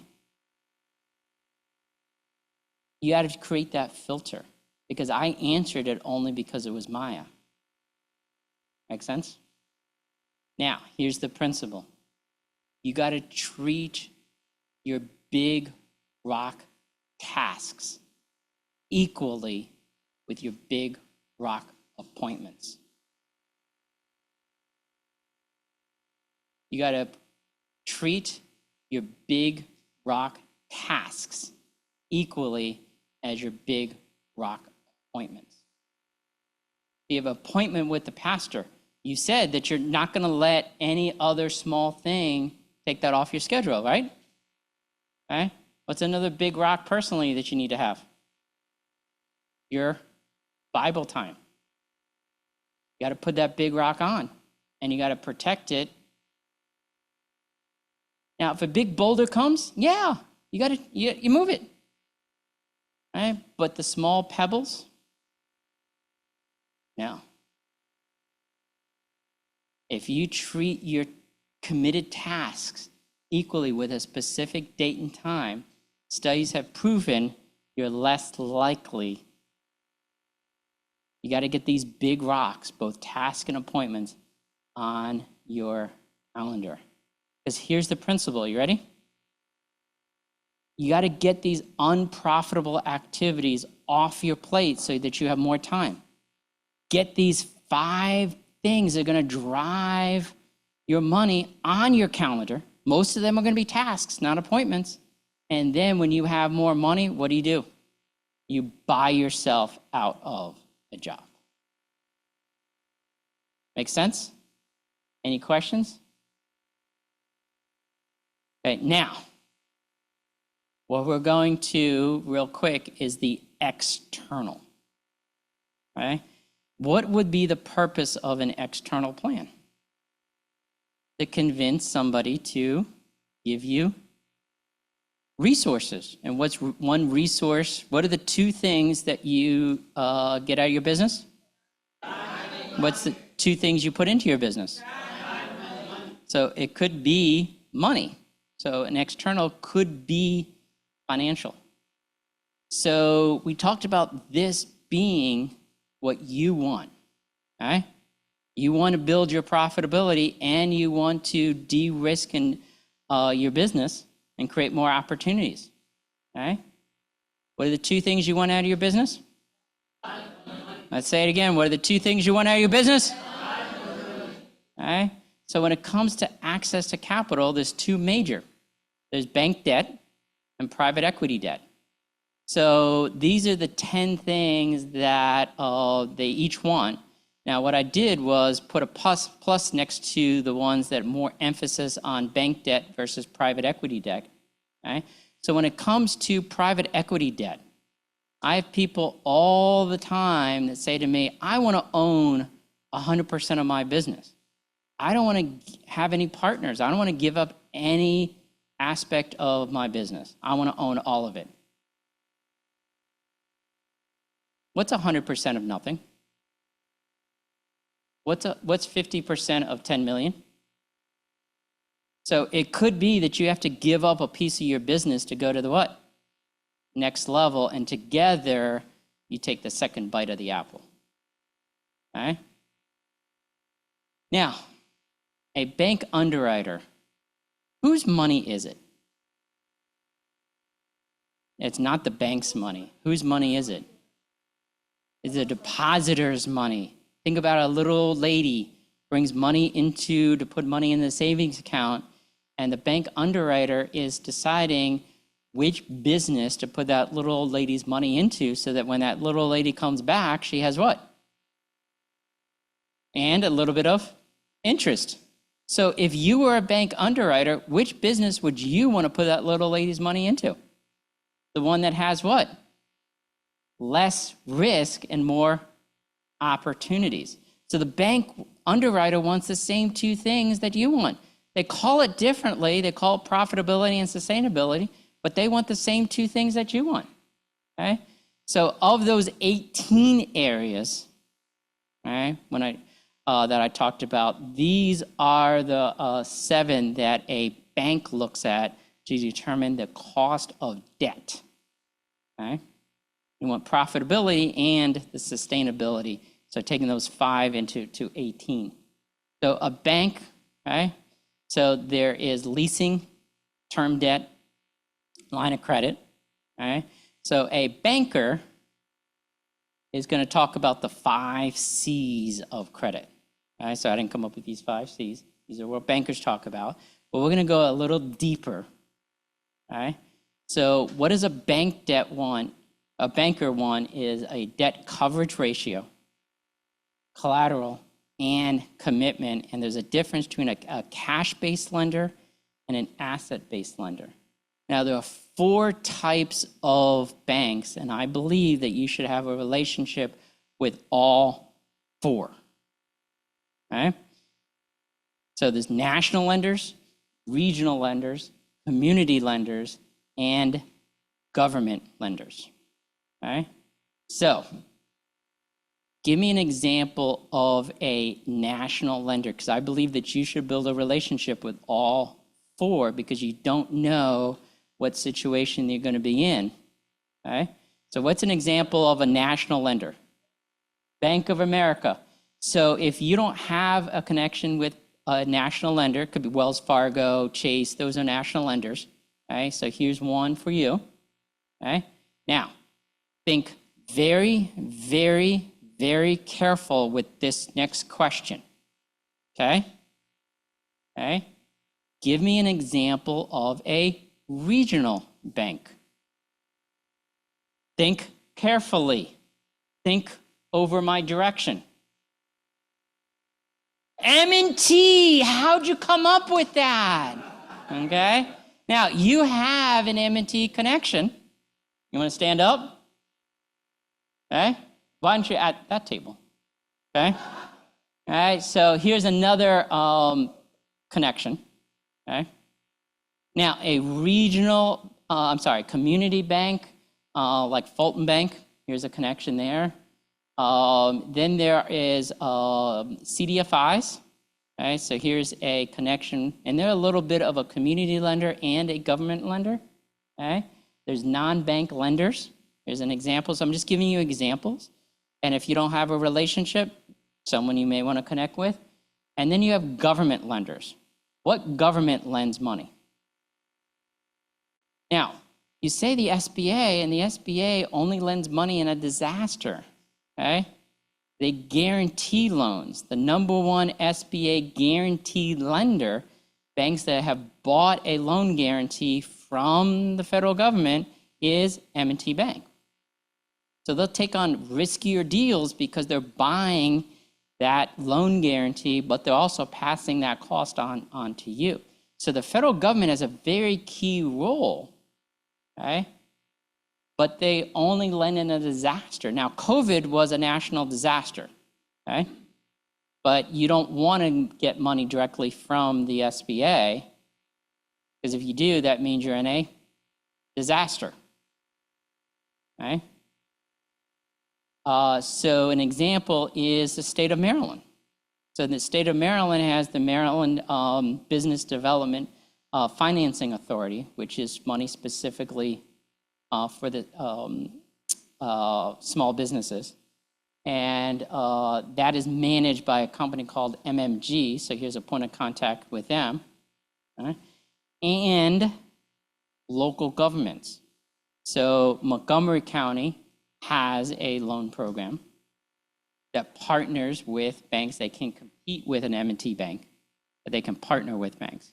So the moral of the story is to have a relationship with all what? 4. And what you should say to them to build that relationship is, this is how I look now.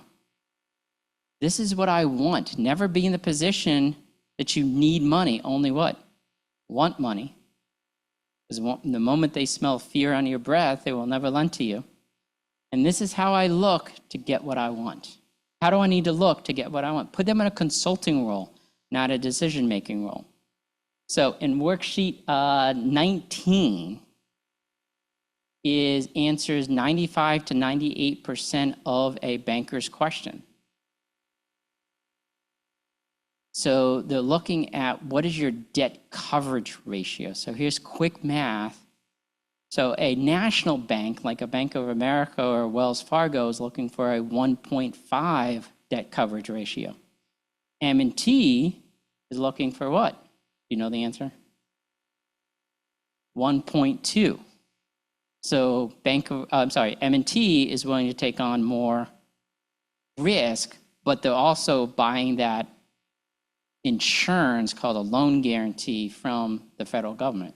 That's why so Bank of America doesn't, they do, how many SBA deals does Bank of America do in Maryland? 1, just so they're on the list, okay? Make sense? Okay.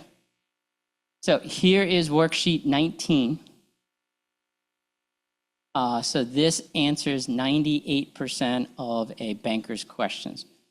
You know that 26-page business plan that people tell you that you have to write? Do you think a bank underwriter wants to read 26-page narrative? No. You can't get it in 4 paragraphs, you what? Can't get it. What does a bank underwriter want to read? The numbers, all right? They want to read the numbers of your business. So I've also included, this is a real business. I took the name, so you don't know who it is, but this is the numbers are all real. This business was funded, okay? And this answered 98% of the bank underwriter's questions. Oops. Okay. Now, we don't have time for questions right now, but I'll be around until you tell me to leave, right? Or my daughter, the other daughter, Clara, who works for Disney World, is coming to visit. So her flight is supposed to be later, but she told me that she may get on an earlier flight. So that would be the only other reason that I will be leaving. So during the time you can ask me questions, again, I'm going to send out all of this, okay? I'm going to send this to you. The PowerPoint, you guys are going to send out the video. I'm going to send out my Calendly link, okay? We good? Wait a minute. I got 5 minutes. Okay? I'm going to take every single second that I have. Okay? Okay, so.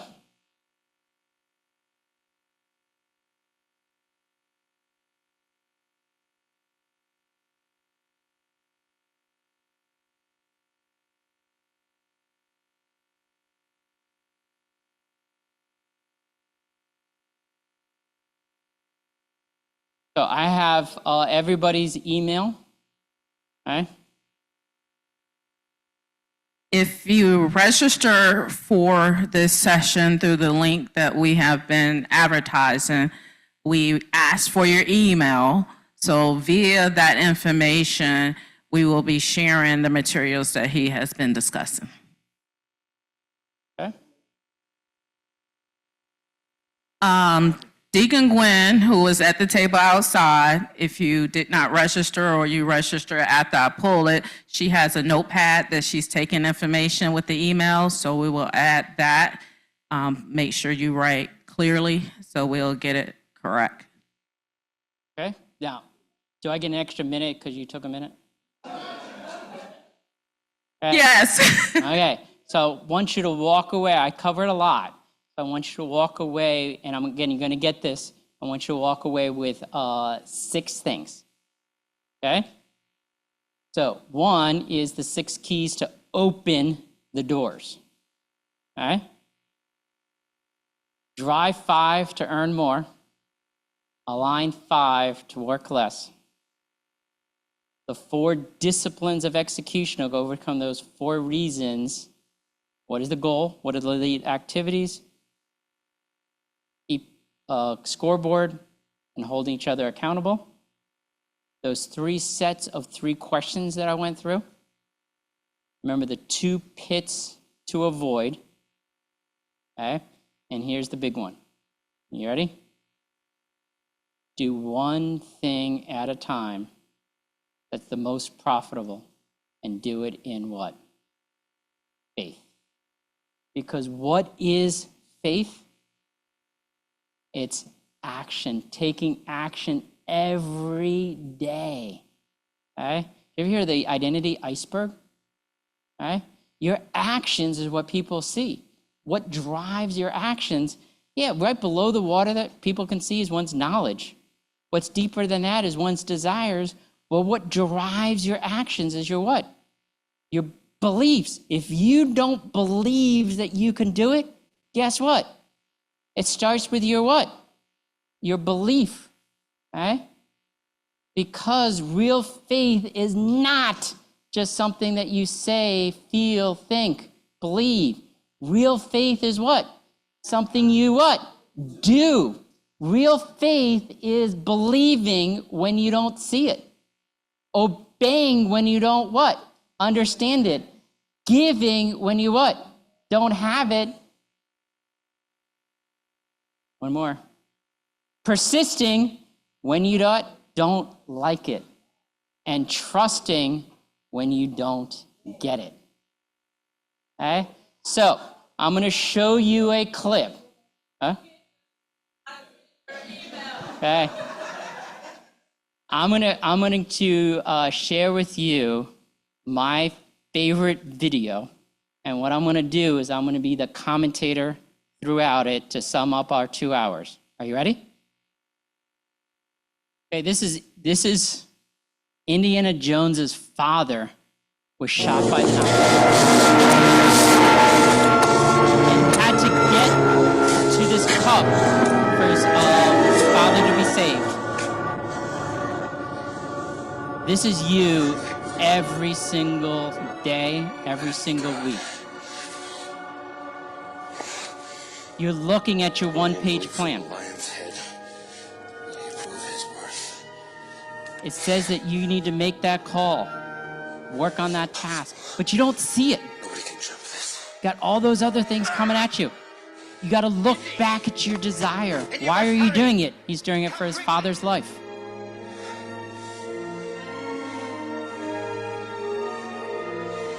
It's a leap of faith. You must believe, boy. You must believe. This right here is true entrepreneurship.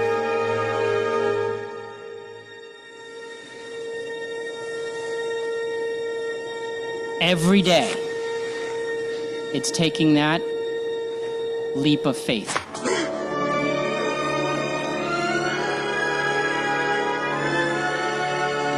Do you have it in you? Not everybody does.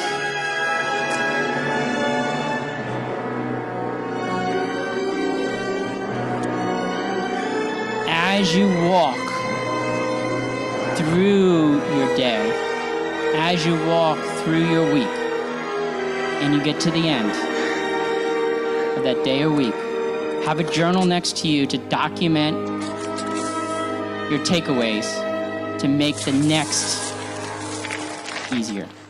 With that, I'm done. Thank you.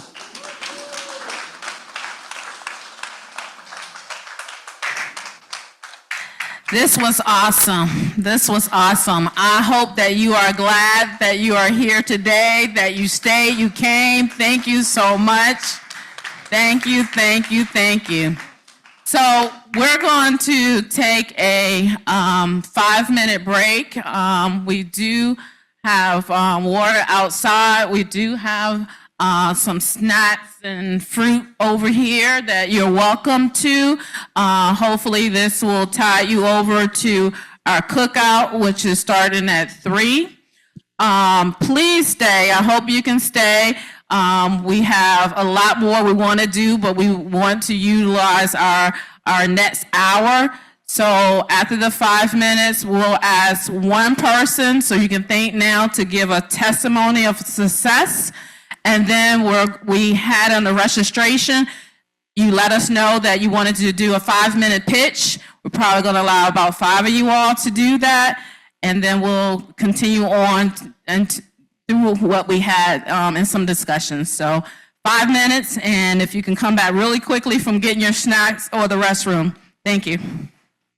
While you're coming back to your seats, I would like to ask one person to volunteer to give a testimony of a success story you had in your business. So if you could just come see me, we would like one volunteer. Hopefully we've had some successes, and we always want to share testimonies. So if you had a testimony and would like to share it, please come now.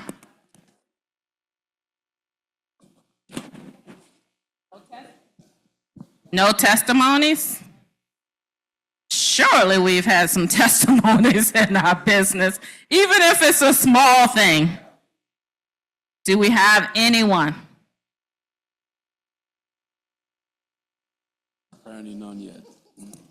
Not yet, I guess. Not yet. All right, well, no one is standing up or coming up to share a testimony, so we're going to move right along. We did ask in the registration if you would like the opportunity to have 5 minutes to pitch your business. So we're going to do that now, and we're just going to go down the list that we have. I will grab my phone so I can time you all. So we stick to 5 minutes. You need to have, a short elevator pitch, and this is your opportunity. If you've been working on it, to show that. If you need to work on it, this is the opportunity as well. And we have a small gift for the best speech. So at least some encouragement. So we're going to go on the list. The first person that we're going to call is Camille. She's going to do the first speech. Would you still like to do your pitch? You didn't? Okay. Oh. Maybe you selected the wrong thing, but apparently he did sign up, but that's fine. The next person will be Lorna Basole. I don't think she just stepped out. Lorna. You need to do your pitch. Guys, get ready for your pitch. Can come up front. Let me say in advance who's going to be next. So at least after Lorna, we're going to have Shinere. I don't know if I'm pronouncing right. Yes. Right after Lorna, it's going to be you. Yeah.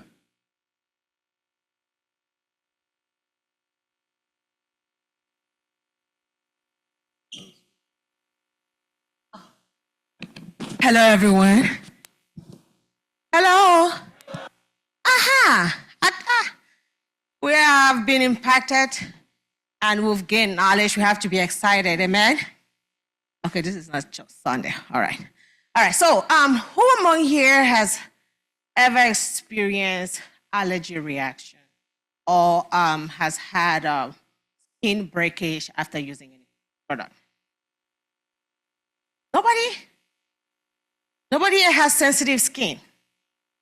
Okay, I see a few hands.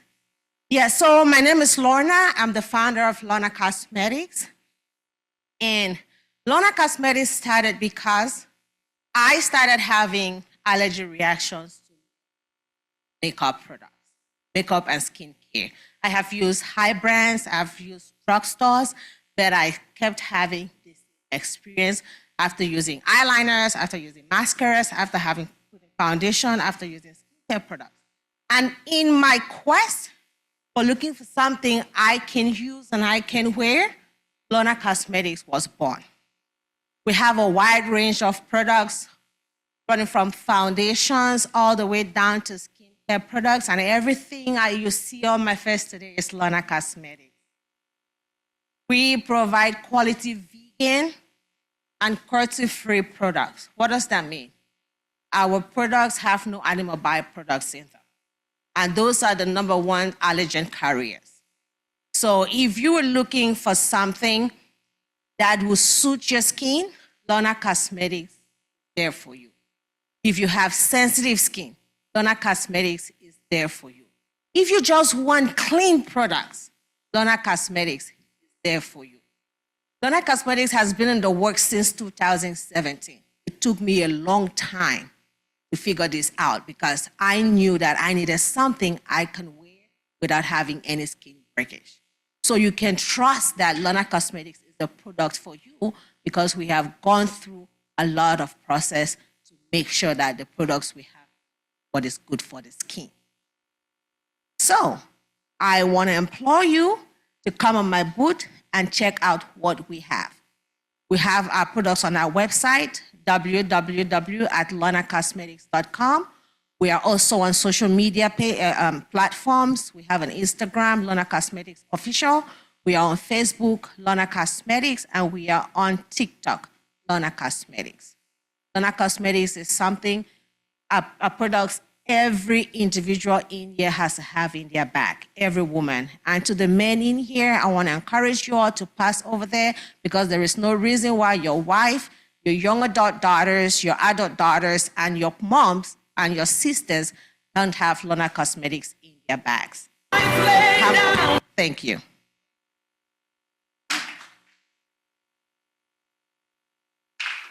Thank you to Lorna Cosmetic. I want to remind everybody, at least the vendors, that we are authorized to put the product that you have outside during the picnic. So you are welcome to find a spot for during the picnic and put a table. There will be a lot more people, as you know, and you can hopefully sell some of your product or at least get some orders for some purchase. All right, so the next person, please. I think the mic is on the, if you don't mind.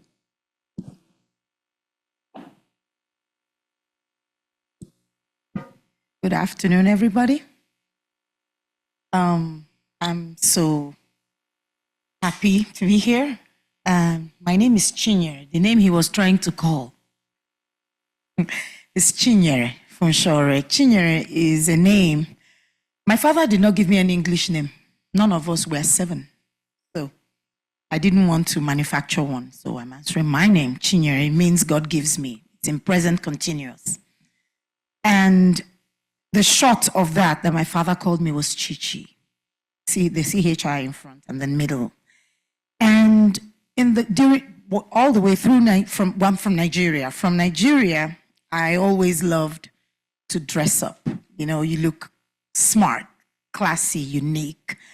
So when we moved here, we're thinking, what can I do? I'm a business inclined woman. I'm an entrepreneur. I do not want to do a 9-to-5 forever. So we were thinking, I called my children, all of us, I said, we have to have a name. So it was in the COVID, and we came up with Classy by Chichi. Classy by Chichi is an African-themed clothing line where you don't want to look like everybody else. You just add that little touch to what you're wearing and makes you stand out from everybody else. So what we do is, you look over there, my stall, we have for men, women, children, name it, casual, clothing for work, whatever you want in that area, and you want to look different. Sometimes it's even just a pair of jeans, but you just put a patch of Africa fabric on it. Makes you stand out. So please, I crave your indulgence to walk by my stall. There's always something you can pitch for the men, women, you can pick up from the men, for the men, women, and children. Thank you. Thank you, thank you, thank you. The next person on the list, it's going to be Andy Williams, or Cindy Williams, right?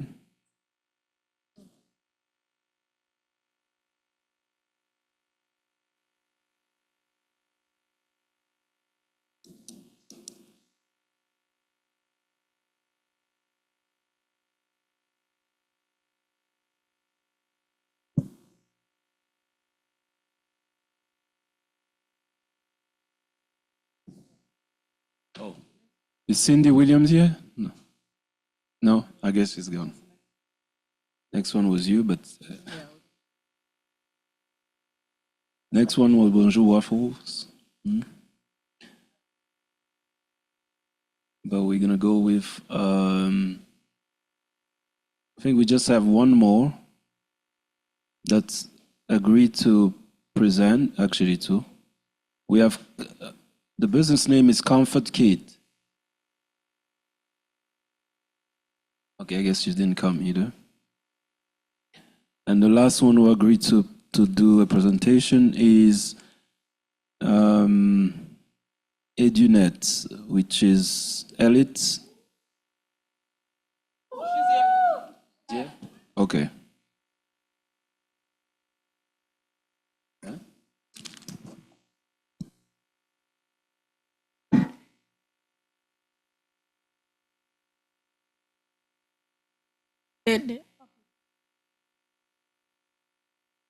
Next one. Okay. So we got two businesses. One is, this is the for-profit one I will talk about, and my husband will talk for the non-profit. So I have over a decade of experience in maritime sector, ship regulations. I work in an environment where we were like DMV for ships. So in America, we don't have a lot of people that are aware, that are really familiar with the maritime thing. And in this sector, if I send an email to a ship owner regarding any compliance issues or any casualty that they have on their ships, how to get insurance, what documentation you need for your cruise, if you're calling the port in the United States, everything that you need to put together. If I just send you an email with my signature in my previous company, I'm going to bill you either $5,000, depending on the nature of that email, or if I'm issuing your documentation, I'm going to be charging you something around $10,000. So since I left the sector, I'm no longer working there. I'm like, client was still calling me to help them, but I cannot help you when I'm not with the company. So I'm like, okay, let me just start a consultancy services where I can help client. If you go into the registry, I can help you prepare your ship documentations. I can help you provide some guidelines when you call in the port in the US. How do you need your ship conditions to be? The crews on board the ships, do they have food? Are they well? Do we have anybody that have virus on your ships? And all of that, I could guide you and make sure to prevent any issues that will make you to be detained at any port in the US. So this is what we do at Elite Duca Group of Company. And it's $1 million industry, and we are hoping that God can use what we do to be able to get something good coming up. But the EduNet, how many of us went to school in the interiors if you are from Africa? Went to school in the interiors, yeah. Yeah, in the village, in the village, yeah. My wife went to school she began school at age 10. That's when she stepped in class for the very first time. And if you look at the pictures, there, some of the classrooms you see there, the people are sitting on bricks.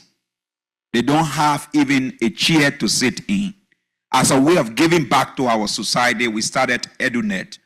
EduNet is the education network for transformation. And our hope is to be able to transform rural schools in Africa. So it's not just to Liberia, it's to every African country to transform rural schools. And we begin one step at a time, like he said today. We started the registration, we started the website, we've started connecting with other companies that are also hoping to invest into education and transform rural education. So those are the two businesses that we are doing. One is non-for-profit and one is for profit. Thank you.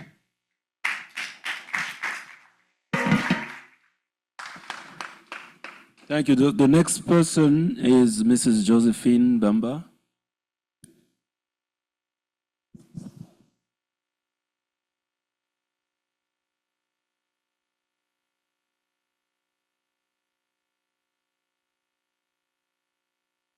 Need somebody to hold the mic for you? Okay. My name is Josephine Bamba. I'm a nurse, and what I do as a business, and today I have learned a lot, is to give CPR classes and also MedTech classes. But while I was sitting there, I thought, why not just show? I know if you are not maybe healthcare professional, it may be a little intimidating, but CPR is very simple, and I think we all should know how to do the first step. So I don't just give classes to healthcare professional, but even you, I'll be around after during the cookout time. The mannequin just come, you just need to know in case your loved one is in distress, where to push the blood until you have help coming. You can call 911, but instead of to be crying, there's a place that's between the two breasts, right? I'm just explaining the plain English, but if you come in the class, I can tell you. But between the two breasts, you can just put this part of your hand, okay? It can be, right? Thank you, ma'am. So you may want to push a little harder, so try to lock your hand and come in between the two breasts and just push it, okay? We call that hands-on CPR. You don't have to be a healthcare professional to do that and save lives, because at the end of the day, you just want to keep that heart pumping blood until 911 and the EMS comes. So today, I just want to let you guys know that this is what I do. As myself, I'm a nurse, so I do this all the time, and I can effectively teach someone how to do it. So if you know somebody that want to learn how to effectively save life, please send them to me. Also, the other thing that I do, I teach medtech technician classes. What that means, most of our sisters and brothers, they do CNA. CNA is good. I did it for many years. However, you can be, for 3 weeks, you can learn to pass medication. What is less stress, less work on the body, right? So you have medtech technicians that work for assisted living. It's more intellectual. If you want to go to school, instead of to be really working hard, you can become a medtech technician. And I give those classes. So if you know someone who need to go to school or who need to do something that is not really stressful for the body, but a little more intellectual and be able to go to school and make money, I'll also teach those classes. The name of my business is Day to Care, because I just don't I teach you to just really know how to do it. So day2carehealthservices.com. Thank you. Thank you, thank you, thank you. Thank you all so much. I want to take maybe the next 5 or 8 minutes and see if you all have any questions for Russell. When we looked at the information you provided during the registration and we asked, what are some of your challenges? We put those challenges in 3 buckets. The first one, marketing and sales. We put those 2 together because you're marketing so you can have sales. The second one, we said funding, access to capital. And the third one is growth, which is planning. And I believe that Russell did an awesome job in covering these. And I did not even, well, I think he kind of looked at it on the spreadsheet, but his presentation is one that he's been doing. So I wanted to just give you the opportunity to ask questions now. And then we will have Dr. Ninde to talk about the Marketplace Academy. And we might have a giveaway before we end, so we'll look for those opportunities. So any questions you all have to share with the group here or to ask of Russell?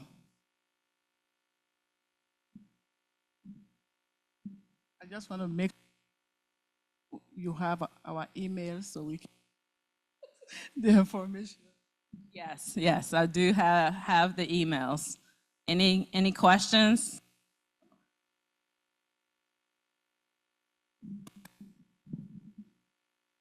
All right, so I know we all do marketing, but what I want to ask him is, what is the most effective way to market your business?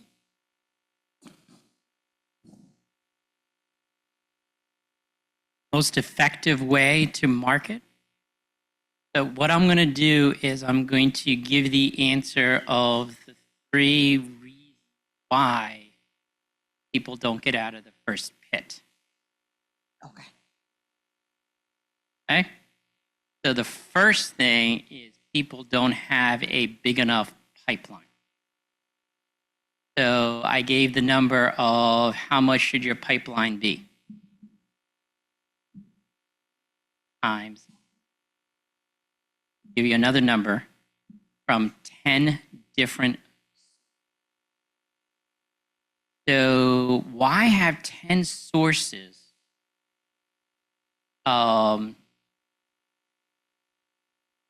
Another number. 80% of your prospects are going to come from 2. Why should you have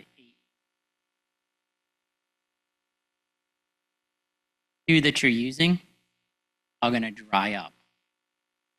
One of the big things to answering your question is they don't have a pipeline beyond the friends and family and early adopters.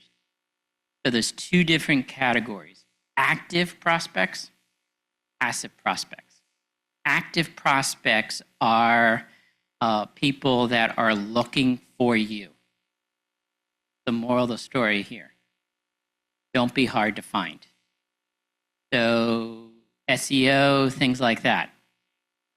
The other is passive prospects. Passive prospects are people that they're not looking for it, but you got to reach out to them. All right, so if my hot water heater breaks and I'm standing in water, am I an active buyer or a passive buyer? I'm active, so don't be hard to find. Now, if my hot water heater is a 25-year warranty and I'm on year 20, okay, what am I? Passive, so you need, if you're selling hot water heaters, you need to what? Get me to think, okay? And get me to reach out. So dividing between active and passive, having a big enough pipeline from multiple sources is step one of what I found of reasons why people don't succeed in marketing. And I have two more. You want to hear them? Sure. Okay.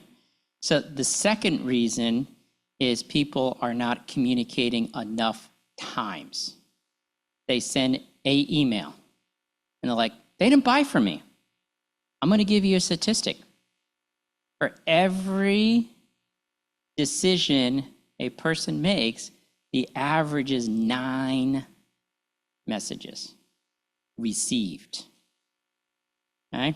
That's for Generation X and the average. If they're millennials, it's 15. Okay? Generation Z, I'm thinking it's going to be 21. Studies haven't come out yet. Not that people are not listening. Like when I use the joke with Maya, it's not that she's not paying attention to me, right? I believe that. Okay? She's not ignoring me. What is it? She's getting more messages in a day, so you got to stand out from the crowd. Okay? You're not sending enough messages. Right? Ready for another one? The third reason is you don't have all 5 things in every message. So in every message, there needs to be 5 things. All right? You want me to go over the 5 things? So one is your name. But your name is not the headline. You're not McDonald's. You haven't spent billions of dollars. All right? Number 2, having a headline. The headline is what grabs people's attention. That is not your name. You need to have a headline. Okay? Number 3, you need to have evidence that supports that headline.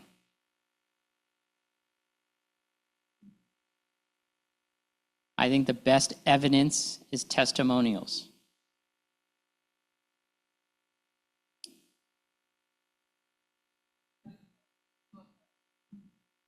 Right. Number 4, call to action. You got to make sure your call to action is realistic. So many times people say, buy from me, buy from me, buy from me. And the prospect's like, I don't even know who you are, and you tell me to buy from you? So the decision that they has to make is to what? Learn more could be the call to action. Go to my website, see my testimonials, things like that. So having a realistic call to action. And number 5 is that message, and all of your messages are congruent. Okay? Congruent. Okay? So people have their graphic designer put up pretty pictures. It's not about pretty pictures, it's having effective pictures. Because a picture says how many words? 1,000. Okay? So I'm going to give you an example of incongruency. Okay? Incongruency. Are you ready? Is the pastor, did he leave? Okay. Can I pick on him? Yeah.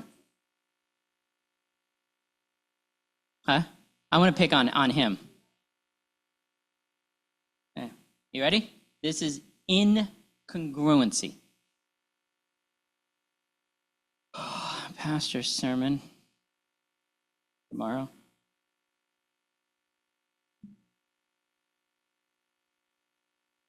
It's going to be exciting. So what words did I just say? The pastor's message tomorrow is going to be what? Exciting. What did you see I say? Okay?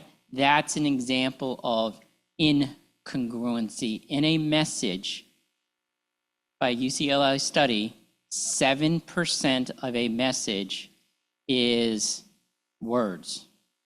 93% is body language and tonality. Now, when you're calling somebody, does that change those numbers?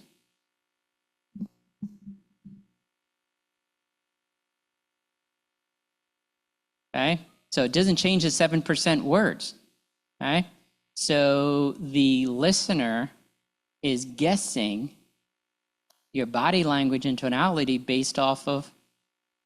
That's why I was taught in sales to have a mirror in front of me. Because how you look is how you. Now, if you're sending an email, if you're sending a text, does it change those numbers at all? No.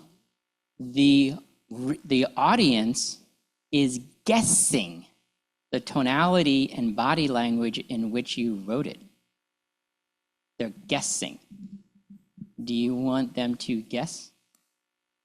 So that's why when it's key, depending on the situation, I will follow up a email or a text with a phone call. Now, the younger generation's really good at putting emojis and things like that because they know the statistic or they're taught the statistic. Make sense? So, any questions? So, this is a whole nother. So if you took the 100-hour program, right? So one of the things that I go through is this workbook, right? It's called the Word of Mouth Magic. So it's what can you do to get people to talk about you? So what I will do is I will include that workbook, since marketing is one of the questions,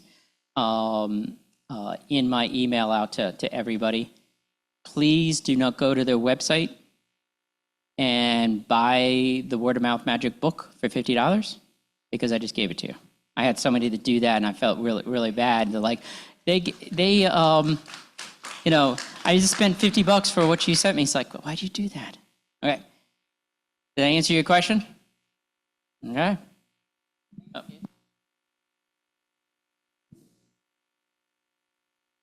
Huh? Okay.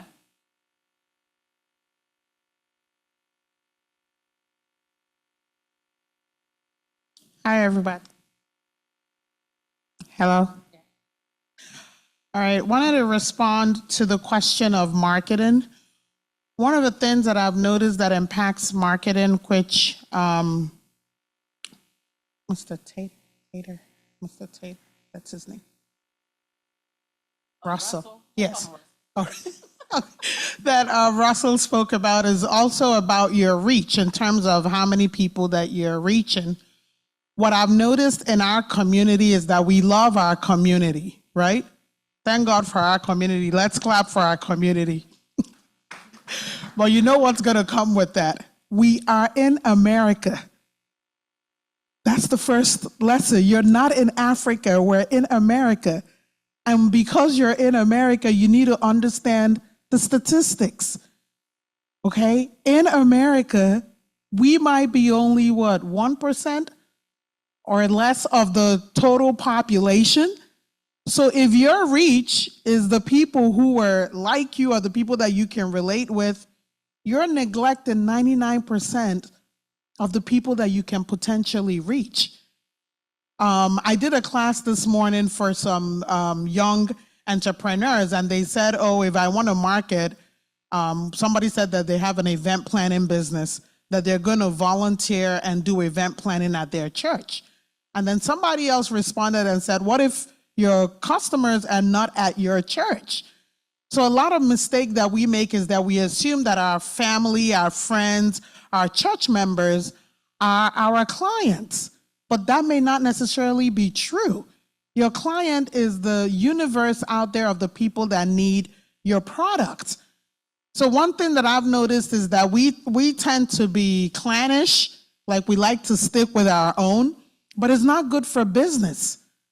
And the Bible says, go out into all the world. That is not just an evangelical message, that is a business message.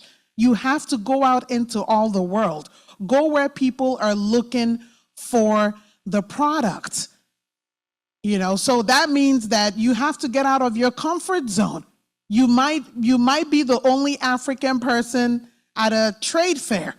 You might be the only person from Guinea at a mall. You might be the only black person in a sea of white people. But if that's where the market, the people, the audience, the people that are going to need your service, you go where God is taking you. And the Bible says, I will never leave you or forsake you. But a lot of times, because we are built for community, we're built to be around one another, we bring that same thing into business, but it's not sustainable. We have to be willing to go out of our comfort zone to where the people are, because as more people get to know about you, more people will talk about your products. But if you're only doing inbreeding, which is you think that you're going to build your business just by marketing to the people in your church, you're going to get frustrated. So when he says about increasing your reach, the number of people, think about where you spend your time. If you're trying to do spiritual and business in the same location, you are going to be frustrated. And so that's just so you were looking for a testimony. So that's my personal testimony. I grew my business by being willing to go out. Now, I didn't know that that's the way to do it, but I had somebody here, and this was back in Silver Spring, Fred Booker. We had a business meeting like this, and he came up to me and he said, Abera, do you know about a real estate club? I'd never heard anything about a real estate club. And Fred Booker is like, okay, I'll take you to one. And he's African American. Lean into the African Americans. They know something that we don't. I'm being very honest, because Fred Booker is African American. He knows more about this country than me, that came from Africa with my 2 parents and grandparents in Nigeria. They don't know nothing about America. So he took me to the real estate club, and I've been attending that real estate club since 2005. My business would never have grown to where it is today if I was not part of that real estate club. Now, a lot of times I go to the meeting, I'm the only African. I don't know anybody, nobody. You come to church on Sunday, go to Wednesday Bible study, come to prayer. But when you go to business, you're the only one there. You don't know anybody else there. But it's been going on almost 20 years. I have friends there. There are believers there. There are people who will help you grow your business there. But I could not mix the crowd that I have from church and the crowd for building the business. And for me, back in 2005, my business was at 0. You know, now we're a 7-figure business, but I didn't get it from here. So you really, really, really need it. And I know it can be lonely. That's why we develop these groups, to be able to support you. But there are ways outside of your community to be able to market. And I think that's part of the challenge that we have. Yes.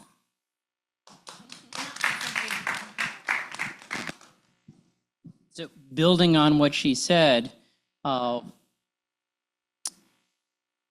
interacting with people in your network is good. What do you need to do?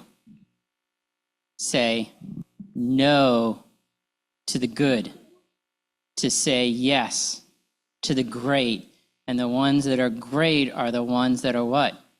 Spending money to get their known problem solved.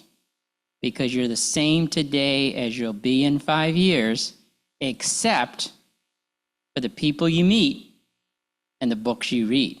So the people you meet is, you gotta change your life. You gotta be going outside of your comfort zone to follow those that are what?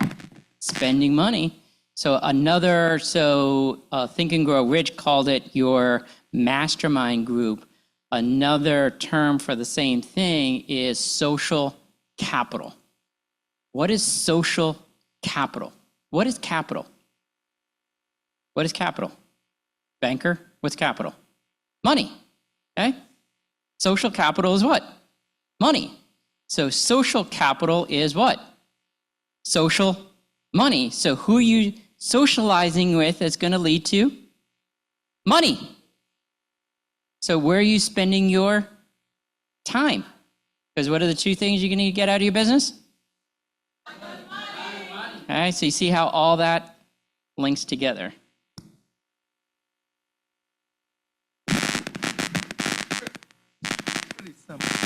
When you were talking about most of the businesses are profit, for profit, briefly, nonprofit versus profit, and why should anybody even do nonprofit?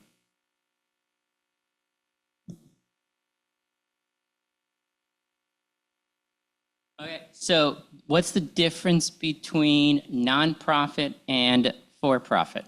Are you ready? Nothing. Okay, now, does a nonprofit pay taxes? No. Okay, so that's an advantage of nonprofit. Okay? The disadvantage is that it's hard to get through the IRS because the IRS is the one who loses for a nonprofit status, and they're the ones that the federal government has chosen to decide if you get it or not. Okay? But also, you can't sell. So who owns the nonprofit? So the nonprofit has to have trustees. And the trustees have unlimited fiduciary responsibility. So it's a for-profit. The owners can have limited liability. In a nonprofit, the trustees have unlimited, meaning that if something happens to the nonprofit, the board has to just cough up the money. Unlimited liability. All right, now, if a nonprofit closes, then the assets cannot be given to the trustees. That's illegal. So you have two choices. Either the assets of the nonprofit can be transferred to another nonprofit, or the state of Maryland will take them from you. Okay, so the trustees can't say, oh, they have a building, so this church is a nonprofit. So the trustees for the church, if something happens with the church, can't sell the building and divide up the money. For profit, you can. Does that make sense? Okay. But everything else, so you got to raise money. This church has to raise money. Thank you. We're going to have Dr. Ninde, and then we're approaching 1 o'clock, so we will see if anyone from the media team, okay. Anyone from the media team wants to talk about what we're doing to support business. We will pray, and then so we can end on time. And if you all still have any burning questions, we'll take a couple after that. Thank you. It's a joy for me to be here to see your faces. How many of us have been part of HMA?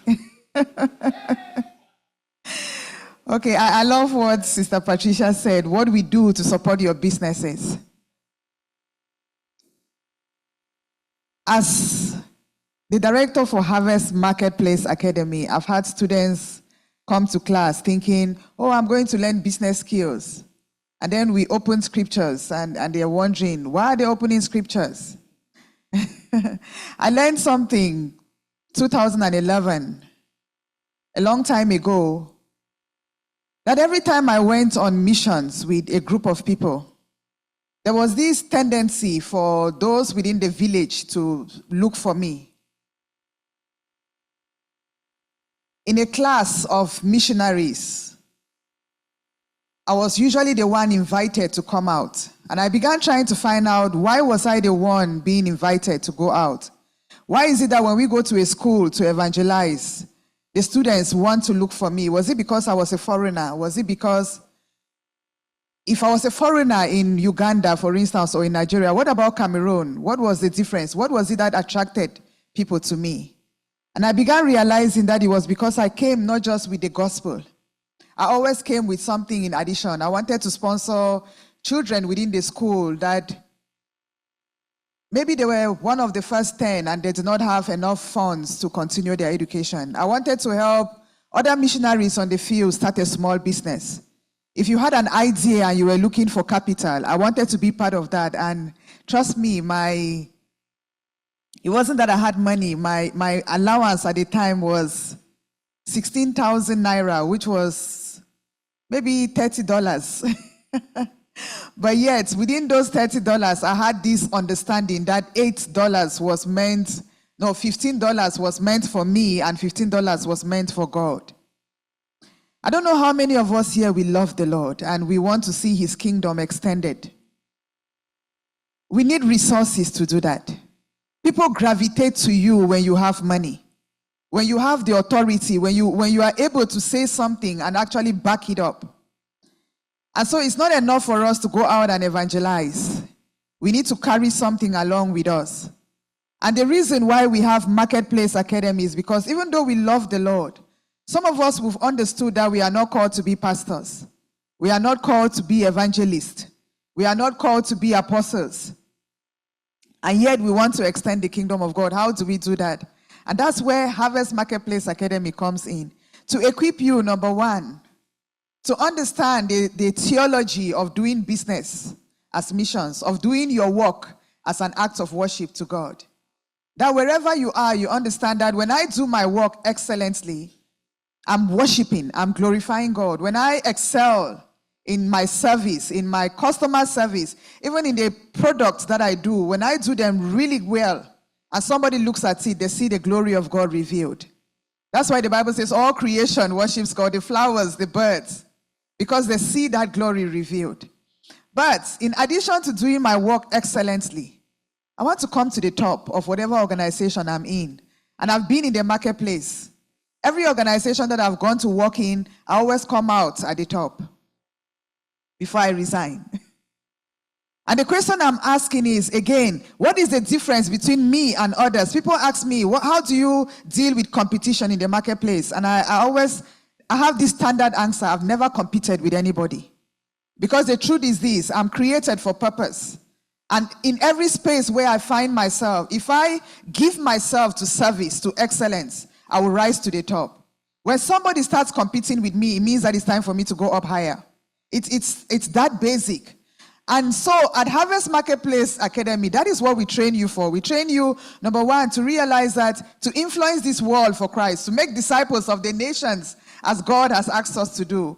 There are a number of mountains, we call them, that we need to touch. Government, media, education, arts and entertainment, business, family, and even religion. We need to touch all of those. We give you that simple foundation, but then we go beyond that and we begin to train you on what it means to be a servant leader in the marketplace. Where you go into an organization and you are not, I remember Sister Josephine being in class. When they ask you, when they give you more responsibilities, you don't tell yourself, oh, why am I the one being called? No. You take it on because you know that taking on those responsibilities bring you to the table of influence. It brings you to the place where you get to be part of creating the culture of that organization. Now, that's organizations. But then, like we say, most of us in this room, none of us, we don't want to be in 9 to 5 all our lives. We want to do something independent. We want to make money. And that's where church-based business as mission comes in. Again, a foundation of doing your business as unto God, where it's not just about providing a product, but meeting a need.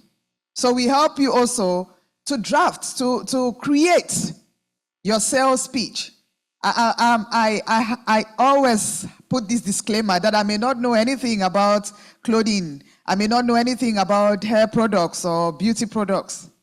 But I know something about service. I know something about talking to your clients, about finding out what they need, about trying to meet that need.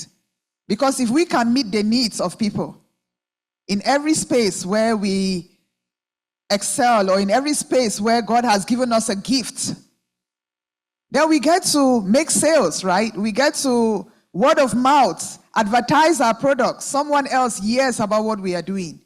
So we advise also in church-based business as mission, we get to work with you to look at your customer base, to look at those that you have employed, to extend your vision beyond having one shop to extending it to 2 shops and 3 and 4, from small businesses or mom and pop shops to family-owned businesses that go beyond employing just families and employing other people.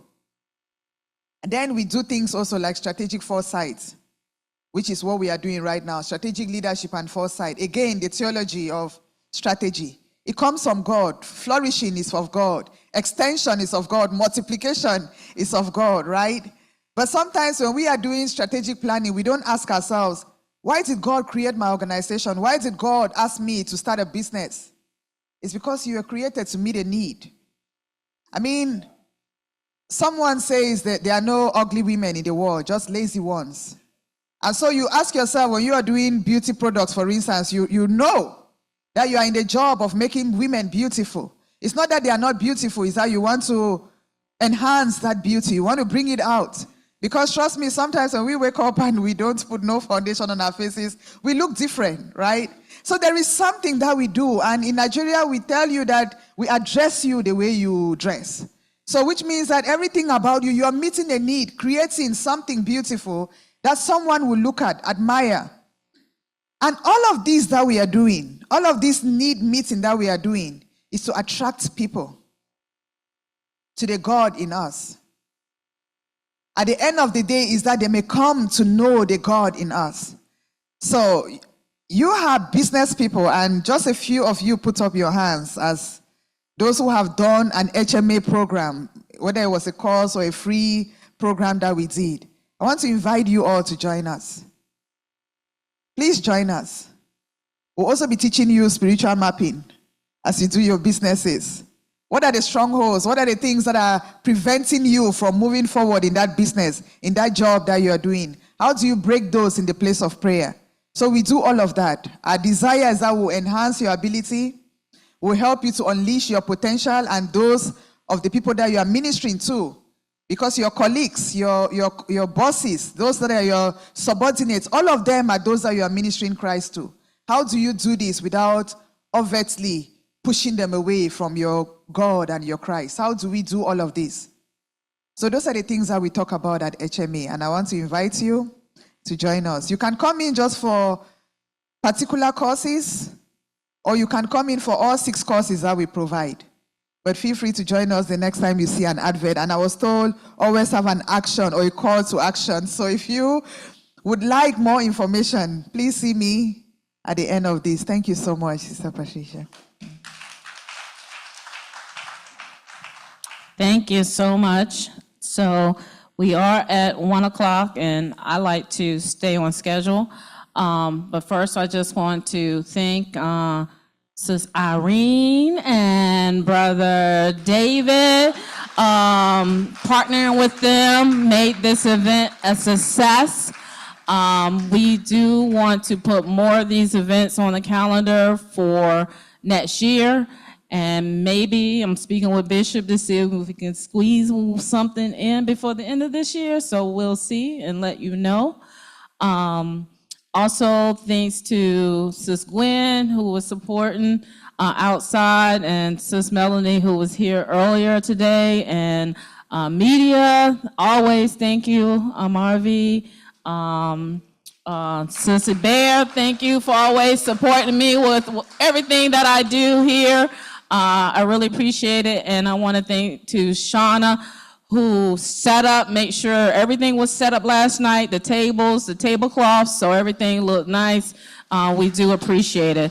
So I would like to ask David to come close us out in prayer, and then Sis Irene wanted to give a comment on the marketing, and Russell is going to be here until our cookout. We have snacks to tie you over until 3 o'clock. The cookout will be outside, and we will have many, many, many foods from various nations. So it will be more than one plate of food. So, hopefully you can stick around and join us later on. Thank you. Thank you, thank you. Thank you for coming. I hope it was a good use of your time. No? Yes? Is it worth doing it again? Good. So that's the intention. The idea is to get to a place where, as a church, HIMU in particular, we found ways to empower our businesses. The local business, basically business in the church, and hopefully use that as a tool to grow even the church bigger, right? So we have tools that we have. We have the school that helps us enhance our knowledge.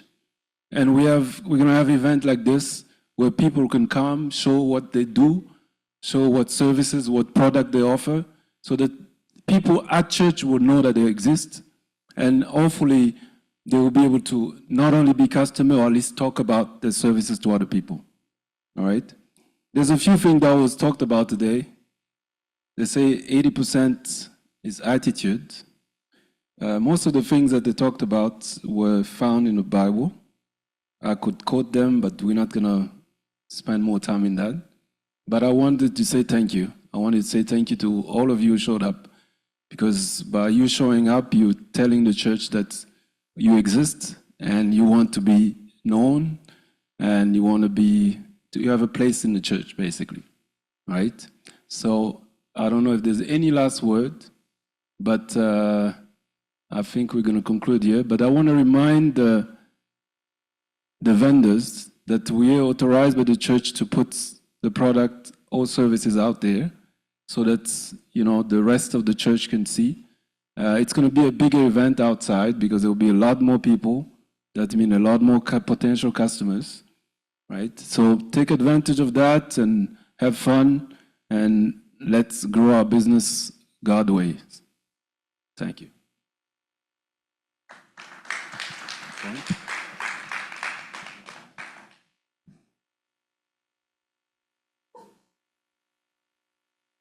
Oh, yeah, we need to pray. Yeah, Sorry. I just wanted you guys to stand and clap for yourself. Seriously.